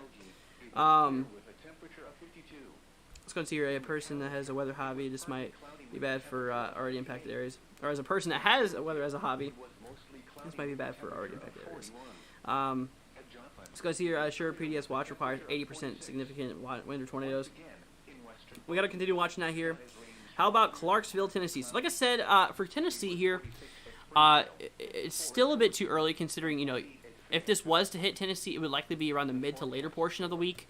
And obviously, we're not quite there yet. But I will say, like I said, we have a lot of confidence here over the last several runs that the Central Plains and the Midwest are going to get hit hard in regard to storms. Now, once it moves to the Tennessee Valley, like I said, in the Ohio Valley, it's still a little bit too early here. Thank you so much for subscribing, by the way. It's still a little bit too early here, in which obviously, this could either go either way. Like I said, the models are not, this is still pretty far out. A lot can still change in the models here in favor of more severe weather or in not favor. Like I said, it's just one model as well. We can't just be looking at one model. I want to wait till NAM and RAP and HRR come out. These three models, once these come out in favor of that, we'll have a lot better information here. That is what we are looking at. Anyways, y'all, that is what we are looking at here at the moment. Like I said, thank you all for being here. You guys are the best. Just always know that. If you're new to the channel, y'all, consider hitting that subscribe button. We greatly appreciate it. Like I said, we do live streams here every single night. We start at 8. We usually go until 9, but obviously you guys have a lot of questions today, and I would definitely do not blame you. So we're going to probably push it here until 10 o'clock, okay? We're going to push the live stream here until 10 o'clock and continue answering your guys' questions if you have any. I might take a break throughout that time, though, so just expect that maybe at some point. But I'm going to try to see how long I can go through here. But like I said, y'all, if you're new to the channel, consider hitting that subscribe button, y'all. Greatly appreciate it. Honestly, it helps us out. It helps you guys stay safe. And if you have any weather questions, throw them down in the chat here. I'm going to be here for y'all 100% of the way here. Like I said, we're live during, before these events. We're live during the events. We're going to be here to cover this. We're going to be able to here to cover this. Did that cover the risk of large hail? It says volcano. So essentially, yeah, we did talk about some things here. Thank you so much, Mike. Really appreciate it. Thank you for subscribing. So we did talk about some hail. Like I said, hail is going to be a possible concern here. It looks across the central and southern plains to be the most. But we'll see what happens here. Obviously, like I said, this could either still change in either favor. Obviously, this could still go either way. But like I said, y'all, if you are new to the channel, hit that subscribe button, leave a like if you guys do enjoy the content here. If you guys would like to support the channel, like I said, we do have a donation link in the description. We're so close, you guys, from having our gaming computer, or not gaming computer, our weather computer. It's built for gaming, but it's going to support all the weather stuff we need. Like I said, this thing's getting pretty old, and if you guys do want to support the cause, there is a link in the description, also pinned in chat if you guys do want to donate, help us out.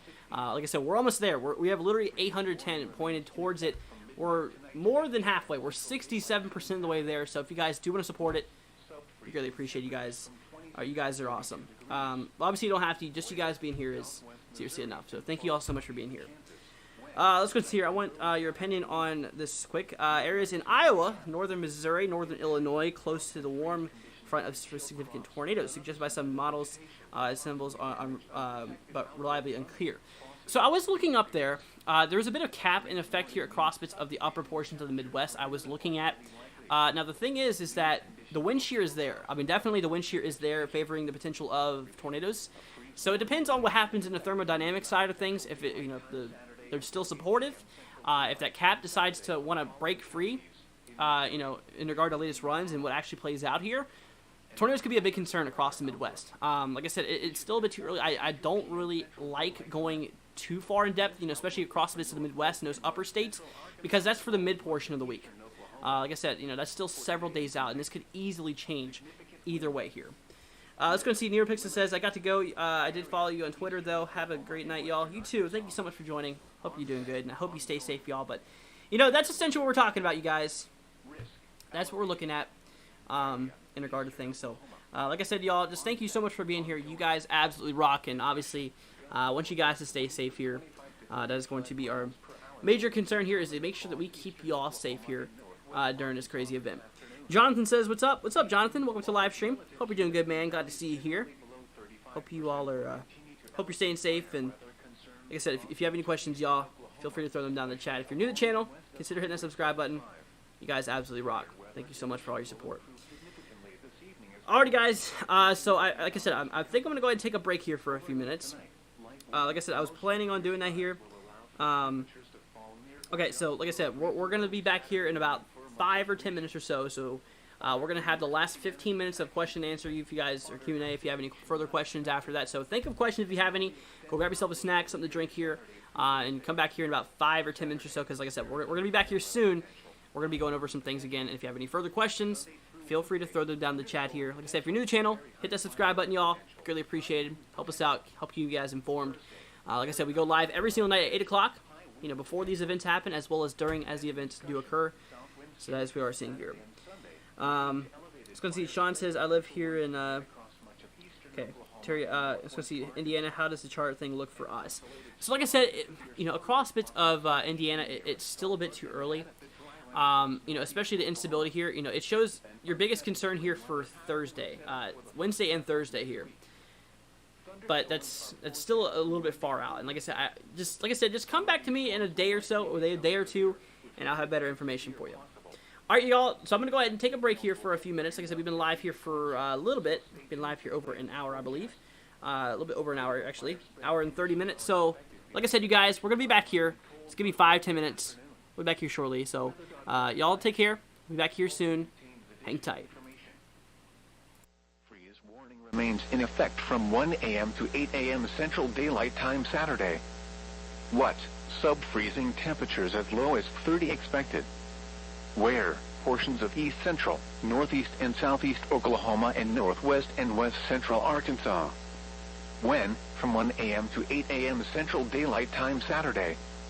Impacts. These conditions could damage plants and other tender vegetation that are left outdoors or unprotected. Precautions should be taken to protect small plants and tender vegetation.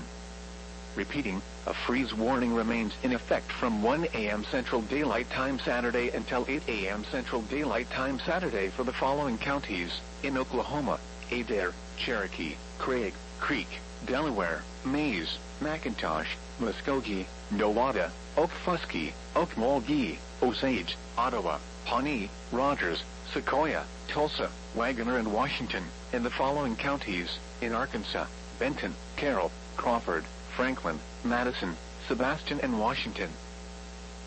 The Fayetteville, Arkansas climate summary for this evening, as of 4 p.m., April 8, 2022. Today's high temperature was 49 degrees. The normal high is 68. The record high is 91 degrees, which was set in 2020. Today's low temperature was 40 degrees. The normal low is 42. The record low is 17 degrees, which was set in 2007. A trace of precipitation fell today, which brings the monthly total to 0.27 inches. This is 0.79 inches below the normal amount of 1.06 inches for April. Sunset tonight is at 7:44 p.m. Sunrise tomorrow is at 6:52 a.m. This is NOAA Weather Radio WNG694 in Springdale, Arkansas. These broadcasts originate at the National Weather Service Forecast Office in Tulsa. Transmitting facilities are located in northwest Arkansas and serve Springdale and surrounding areas. The current time is 8:29 p.m. Central Daylight Time. At 8 p.m. at Springdale, it was clear. The temperature was 46, dew point 26, relative humidity 45%. The wind was northwest at 8. The pressure was 30.03 inches and steady.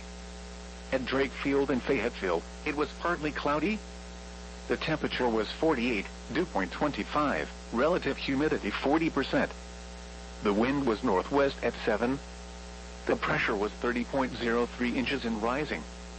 Around Arkansas this hour, at the Northwest Arkansas Regional Airport, it was clear with a temperature of 47.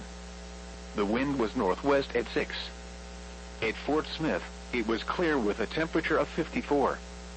The wind was northwest at 8.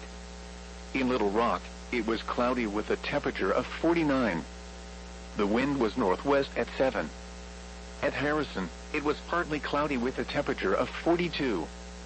The wind was west at 3. Around the region, in Tulsa, it was clear with a temperature of 53. In Muskogee, it was clear with a temperature of 52. In McAllister, it was partly cloudy with a temperature of 58. In Springfield, it was mostly cloudy with a temperature of 41. At Joplin, it was clear with a temperature of 46. Once again, in western Arkansas, skies ranged from clear to partly cloudy. It was 46 at Springdale, 54 at Fort Smith, and 48 at Fayetteville. The forecast for the Springdale area and much of far northwest Arkansas. Tonight, mostly cloudy early, then clearing. Widespread frost after midnight.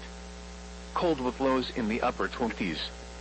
Northwest winds 15 to 20 miles per hour with gusts up to 35 miles per hour, becoming southwest around 5 miles per hour after midnight.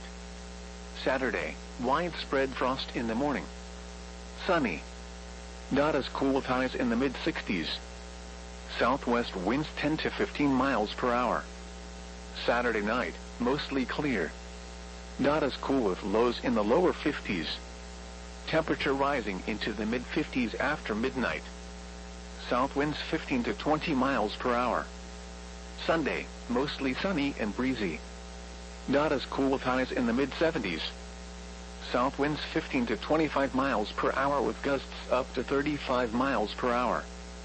Sunday night, partly cloudy with a chance of showers and thunderstorms. Lows in the upper 50s. South winds 15 to 20 miles per hour with gusts up to 30 miles per hour. Chance of rain 30%. Monday, mostly sunny with a slight chance of showers and thunderstorms. Highs in the mid-70s. Chance of rain 20%. Monday night, mostly clear with a chance of showers and thunderstorms in the evening, then partly cloudy after midnight. Lows in the lower 60s. Chance of rain 30%. Tuesday, partly sunny. A slight chance of showers and thunderstorms in the afternoon. Highs in the upper 70s. Chance of rain 20%. Tuesday night, mostly cloudy with a chance of showers and thunderstorms. Lows in the lower 60s. Chance of rain 50%. Wednesday, showers likely with a chance of thunderstorms. Highs in the lower 70s. Chance of rain 70%. Wednesday night, mostly clear. A slight chance of showers and thunderstorms in the evening. Much cooler with lows in the lower 40s. Chance of rain 20%. Thursday, sunny, cooler with highs in the lower 60s. Thursday night, mostly clear. Lows in the lower 40s. Friday, mostly sunny. Highs in the mid-60s. Freeze warning remains in effect from midnight tonight to 8 a.m. Central Daylight Time Saturday. What? Sub-freezing temperatures from 26 to 32 degrees. Where? Southwest Missouri and far southeast Kansas. When? Tonight and early Saturday morning. Midnight to 8 a.m. Impacts. Frost and freeze conditions could kill crops, another sensitive vegetation, and possibly damage unprotected outdoor plumbing, faucets, and spigots. A freeze warning means sub-freezing temperatures are imminent or highly likely. These conditions will kill crops and other sensitive vegetation. Repeating, a freeze warning remains in effect from midnight Central Daylight Time Saturday until 8 a.m. Central Daylight Time Saturday for the following counties: in Missouri, Berry and McDonald. And now the hazardous weather outlook. Issued at 4:52 p.m. Central Daylight Time. This outlook is for northwest and west central Arkansas as well as much of eastern Oklahoma. For today and tonight. Significant winds. Risk, limited. Area, eastern Oklahoma and western Arkansas. Onset, ongoing. Fire weather danger. Risk, elevated. Area, eastern Oklahoma. Onset, ongoing. Discussion, gusty northwest winds of 25 to 35 miles per hour will remain common across eastern Oklahoma and northwest Arkansas this afternoon. These winds, along with relative humidity values generally below 35%, will continue to elevate fire weather concerns across much of eastern Oklahoma, especially along and west of Highway 75. Fire weather conditions will improve significantly this evening as winds subside and humidity values recover. Overnight tonight, light winds and mostly clear skies will allow for temperatures to fall near or just below freezing early Saturday morning for much of the region. Spotter and Emergency Management Action Statement, spotter activation not expected. And now the extended outlook for the period Saturday through Thursday. Saturday, very high fire weather potential, high wind potential. Sunday through Wednesday, thunderstorm potential, very high fire weather potential, high wind potential. Thursday, very high fire weather potential, high wind potential. Extended discussion, south winds strengthen Saturday and Sunday, leading to elevated fire spread potential once again across much of eastern Oklahoma and northwest Arkansas. An isolated strong to severe storm is possible Sunday evening near a stalled front and ahead of the dry line across northeast Oklahoma. An unsettled spring weather pattern will set up for the first half of next week. Thunderstorms are forecast from Monday through Wednesday. Some of these storms will likely become severe, with significant severe possible. The exact details will get ironed out as we get closer, so stay tuned to the latest forecasts. Critical fire spread conditions are expected behind a surging dry line and cold front Wednesday afternoon. Weather.gov/Tulsa contains additional information. Freeze warning remains in effect from 1 a.m. to 8 a.m. Central Daylight Time Saturday. What? Sub-freezing temperatures as low as 30 expected. Where? Portions of east central, northeast and southeast Oklahoma and northwest and west central Arkansas. When? From 1 a.m. to 8 a.m. Central Daylight Time Saturday. Impacts. These conditions could damage plants and other tender vegetation that are left outdoors or unprotected. Precautions should be taken to protect small plants and tender vegetation. Repeating, a freeze warning remains in effect from 1 a.m. Central Daylight Time Saturday until 8 a.m. Central Daylight Time Saturday for the following counties: in Oklahoma, Adair, Cherokee, Craig, Creek, Delaware, Maize, McIntosh, Muskogee, Nowata, Okfuskee, Okmulgee, Osage, Ottawa, Pawnee, Rogers, Sequoia, Tulsa, Wagoner and Washington, in the following counties: in Arkansas, Benton, Carroll, Crawford, Franklin, Madison, Sebastian and Washington. The Fayetteville, Arkansas climate summary for this evening, as of 4 p.m., April 8, 2022. Today's high temperature was 49 degrees. The normal high is 68. The record high is 91 degrees, which was set in 2020. Today's low temperature was 40 degrees. The normal low is 42. The record low is 17 degrees, which was set in 2007. A trace of precipitation fell today, which brings the monthly total to 0.27 inches. This is 0.79 inches below the normal amount of 1.06 inches for April. Sunset tonight is at 7:44 p.m. Sunrise tomorrow is at 6:52 a.m. The current time is 8:39 p.m. Central Daylight Time.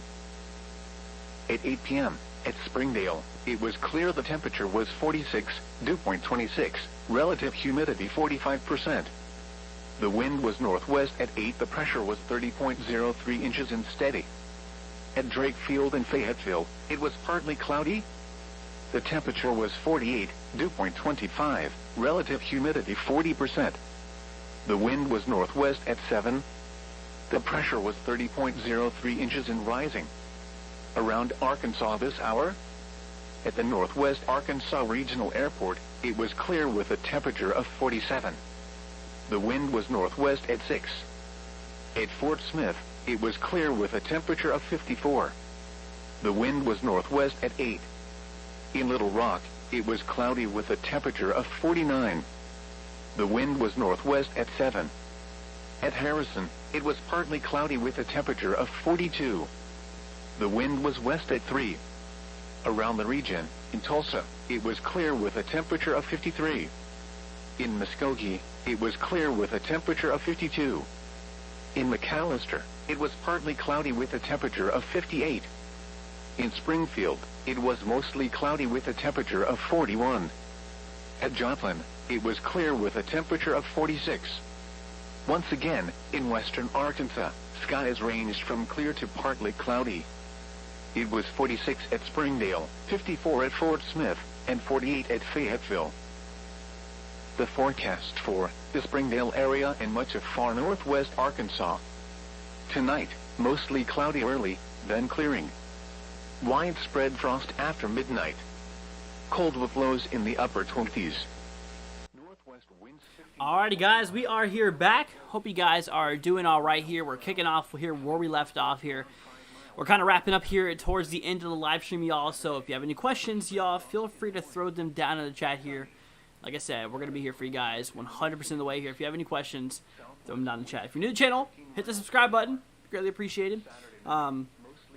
Like I said, guys, I really do appreciate having all of you here. You guys absolutely rock here. So I see you guys debating about the GFS model here inside of the chat, and I'm going to tell you, you should not, even if the model has been known to be inaccurate sometimes.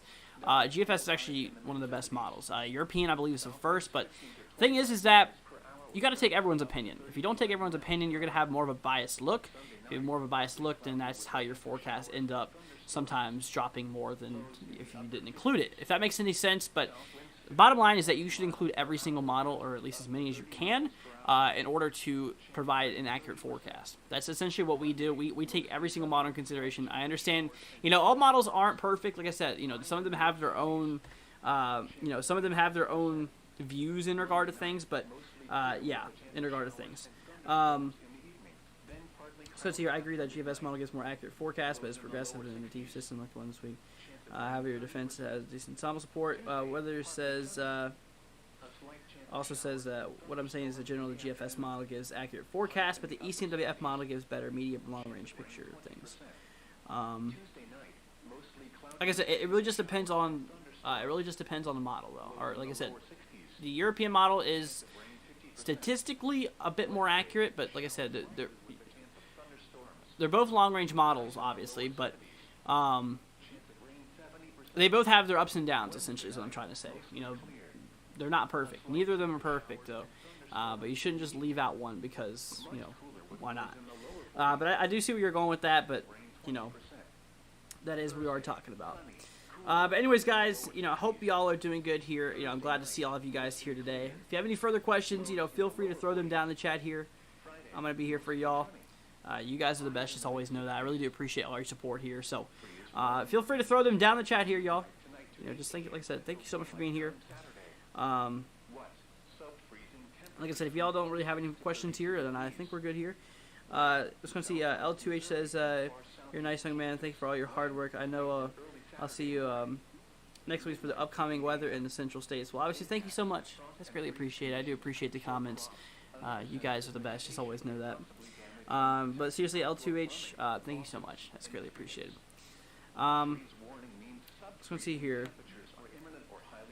I considered meteorology in college, but I am an accountant. Huh. Gotcha. Well, like I said, it does steer you in a bunch of different directions. I've always loved weather, and that's the cool thing about what happened with me is that I've never given up on it, and like eventually I do plan on going to college eventually to get my degree in meteorology, but it just depends on what happens. It's not a for sure thing, but I mean I'd like to. I would definitely like to. But anyways, guys, like I said, thank you so much for being here. You guys rock. Always know that. Always know I'm going to be here for you guys. Let's go ahead and see here. Do I look back at analogs? Does it remind you of the April 9th, 2015 outbreak, which happened 7 years ago, almost to the day? I would have to take a look after the stream. We're not going to take a look at that right now. And I'll get back to you on that. But like I said, y'all, if you have any further questions, feel free to throw them down in the chat here. I'll tell you what, we're going to give it until 9:50. I know we said, 10, but it seems like you guys have had your answers, or questions answered for the most part, which is good. I'm glad to do that. I'm glad to have y'all here. Like I said, I want you guys to be prepared. Like I said, consider this your early warning here. We're going to continue warning you guys as this event does approach closer. It's still a little bit out here, though. It's still, for next week. This is still, expected to change here. Devin says, what is the difference between a PDS watch and a normal watch? So PDS, if you don't know what the acronym stands for, it stands for particularly dangerous situation. It's an elevated watch, basically showing you that, hey, this could be particularly dangerous, and the fact of showing usually significant severe weather modes. Essentially, it could be significant for, if it's a PDS, severe thunderstorm watch, it could be for damaging winds or hail. If it's a, significant, tornado watch, in terms of PDS, it's meant for potentially dangerous, tornadoes here. It's usually on those higher end days that you have a mixture of a lot of instability and a lot of wind shear. This is the days that you get those PDS watches, which, here recently, I don't believe any of them were PDS. I could be wrong on that, but I didn't see any that were PDS here from the last few outbreaks that we had. Some of them actually did play out. I mean, honestly, it's been crazy how active the season's been so far. But yeah, like I said, PDS is just saying, hey, things could get pretty significant, essentially, in regard to things. Let's go ahead and see here. Tough guy, what's up? Welcome to Livestream, man. Glad to have you here. It's going to be a bad 20th season. I have never seen so many tornadoes in early season. I wonder if El Nino is behind this. Well, the ENSO models, basically what controls the climatology models in the Central Pacific, they're pointing us out of a La Nina. If you do not know, we've been in a La Nina state for a long time. I believe since late 2019. I could be wrong on that. I know we were in one for 2020 and 2021. I want to say it started in late 2019 here. But essentially, the models have been showing us move out of La Nina. I mean, like I said, this does transfer every, I think, 2 to 7 years. I forgot exactly the statistic on it. It's a couple of years from when it does change back and forth between the two. And like I said, statistically, anyways, compared to what we've seen in the past, we are becoming overdue for an El Nino, which also the models are showing us head out of the region there. Let's go and see here. I hope you make all of your dreams come true. You keep at it, and you will. Thank you for the stream. Well, thank you so much, Mike. Greatly appreciated. Seriously, that means a lot. Thanks so much, man. Looking at PDS watches, come up when significant threat is 80% or higher. Yeah, so 80% chance of higher of what they issue for that watch. Yeah, definitely. Let's go and see here. I've seen PDS tornado watches a few times, and I am correct. PDS severe thunderstorm watches are even more rare. Well, I've seen both of them. It's pretty rare to see any of them, really. I want to say they're probably PDS tornado watches might be more rare. Kind of what I'm thinking. Let's go see. The last one is in July 2020, I think. That's crazy. Let's go see. Orlando Star 97 to subscribe. Thank you so much for subscribing. Greatly appreciated. Mike says anytime, brother. Thank you so much, Mike. Once again, greatly appreciated. I'm gonna be here for y'all. Like I said, we're here every single night between 8 and 9 o'clock. And like I said, no matter what's going on, no matter rain or shine, we're gonna be here for you all, 100% of the way here. Because like I said, I want to make an impact. I want to make a difference and help you guys out as much as I can here. and which is why I'm going to be here for y'all. Okay, always know that. Seriously, just always know that you're not alone. Okay, I know these events can be kind of nerve-wracking. I understand they can be pretty creepy, but we got you all covered. Like I said, we're going to be here for y'all. So if you're not already, consider hitting that subscribe button so you guys stay on top with the weather. Like I said, Mother Nature's been doing some pretty nasty stuff recently, and like I said, I don't expect that to end here anytime soon. So that is what we are dealing with. Like I said, y'all, thank you just so much. Jenny says hello. What's up, Jenny? Welcome to the live stream. Hope you're doing good. Let's go and see. I'll toss some great questions your way again tomorrow. Well, thank you so much, Weather and Go. Glad to have you here once again. Like I said, I think I'm just going to push the live stream here until 10. So we have 10 more minutes to go if you guys have any questions. Like I said, we actually streamed another hour than we normally do. It's just because of all the stuff that we are forecasting here. And obviously we've had a lot of good questions today. And, you guys keep it up here. Like I said, we're going to be here for you guys 100% of the way here in regard to things. We're going to let you know what happens here. Because like I said, we go live here, essentially before these events, like in the horizon, what we're looking at now, in regard to things. And as the event does barrel closer, we also do, we do live streams whenever they actually do occur. Like I said, that one live stream, we did 14 hours just the other day. 14-hour live stream on that one event. Even though we had about an hour and a half break at like the last quarter there, but after live streaming for that long, it seriously gets to you. In regard to things, but like I said, I try to be here for as long as I possibly can here. It's not easy to stream that long, y'all. Seriously, streaming that long is it's a bit challenging. Honestly, it's very challenging, but it is for a good cause, and I'd rather do that and help save lives than not. That's why some of these events I end up staying up late as well. Because I just want you guys to be safe here. So that's all we want. Like I said, I don't care about anything else. I just care about your all safety, which is the reason we're here.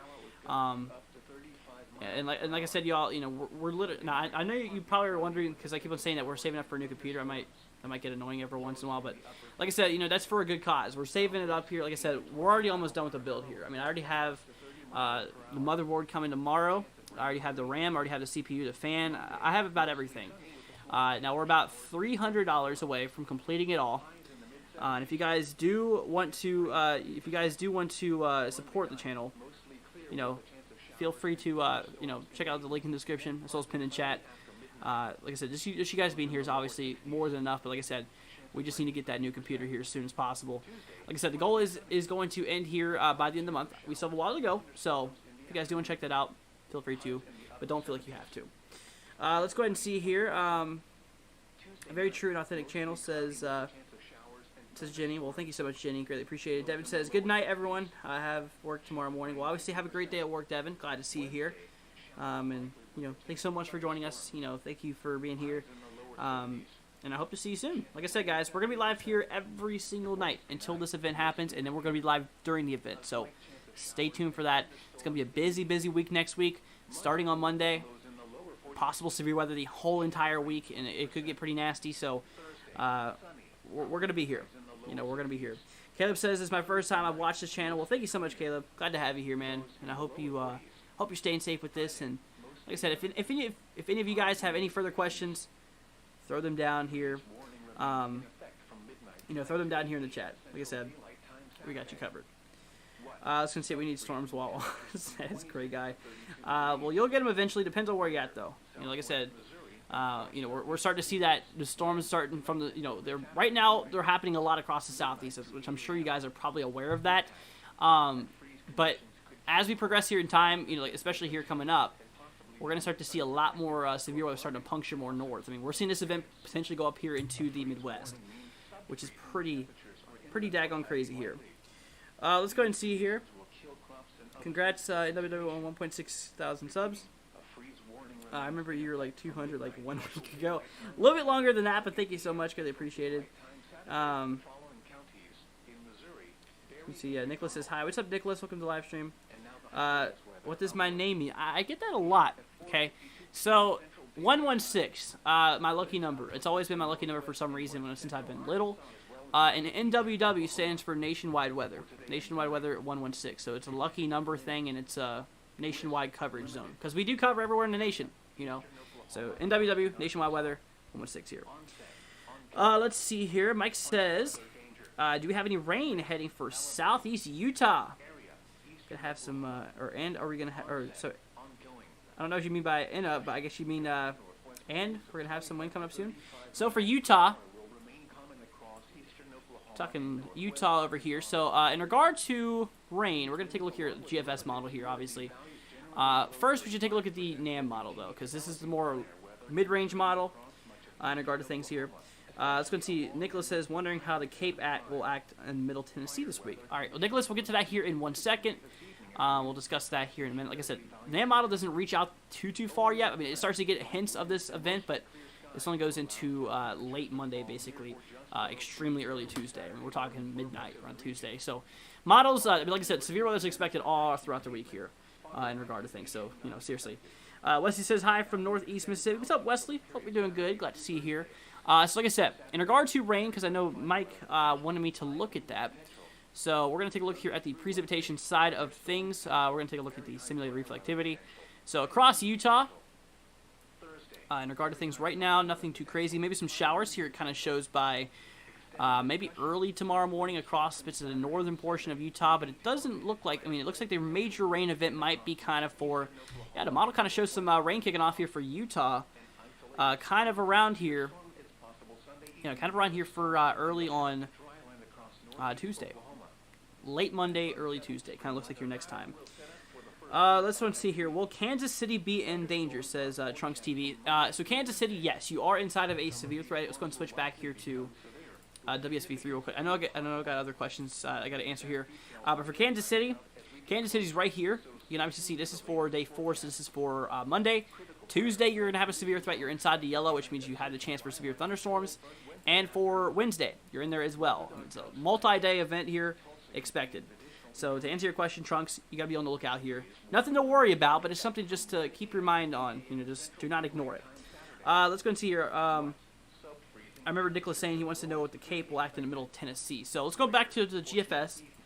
Like I said, you know, Tennessee, still pretty far away before it does hit those regions there, but we're going to show you what the model shows right now. Obviously, like I said, expect this to change. It's also just one model, so don't expect this to be 100% you know, accurate here. So in regard to things, you know, it does show a lot of that instability here.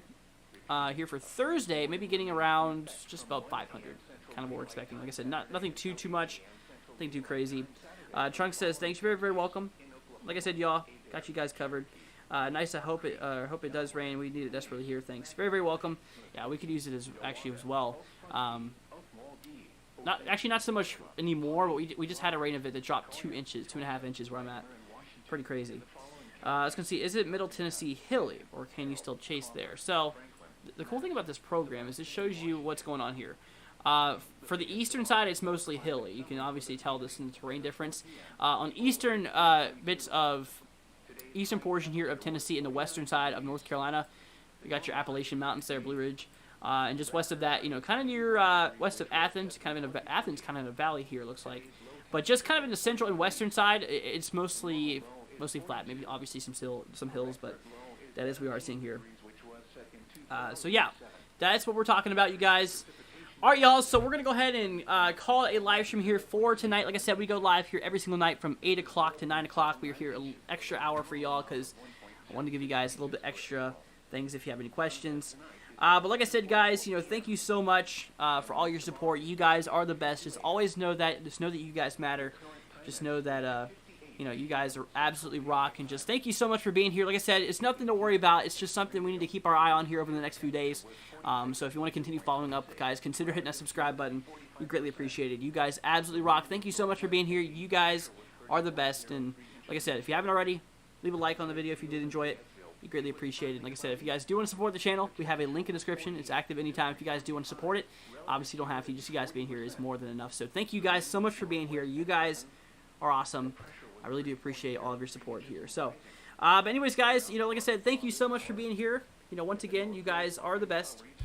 if you have any questions, if you guys do want to reach out to me, you know, after the live stream, we have our stuff in the description. Like I said, we have our donation link. We have our Twitter, Instagram, Facebook, and Discord. If you guys do want to join it, feel free to contact me if you have any further questions in regard to things. And like I said, I want to be here for you guys 100% of the time. But anyway, like I said, guys, thank you so much for the new subscribers who just have subscribed to the channel. Thank you all so much. It greatly means a lot. So like I said, glad to see all of you guys here. Mike says, enjoy your night. See you in the next live stream. We'll obviously see you then, Mike. Thank you so much for joining. Appreciate it. I still think you get a lot of chances during the year. Says, don't know exactly what you're talking about. I think you're talking about something else. But anyways, all right, guys, let's gonna go ahead and wrap it up here. We're going to switch over here to the ending screen here. Like I said, thank you all so much for being here. We're going to be here tomorrow at 8 o'clock Eastern Time, so do not miss it, 7 Central. We'll be discussing on the latest updates in regard to things. Thank you guys so much for joining us. Catch you guys here in the next one. Take care, y'all. See you then. In Springdale, Arkansas. These broadcasts originate at the National Weather Service Forecast Office in Tulsa. Transmitting facilities are located in northwest Arkansas and serve Springdale.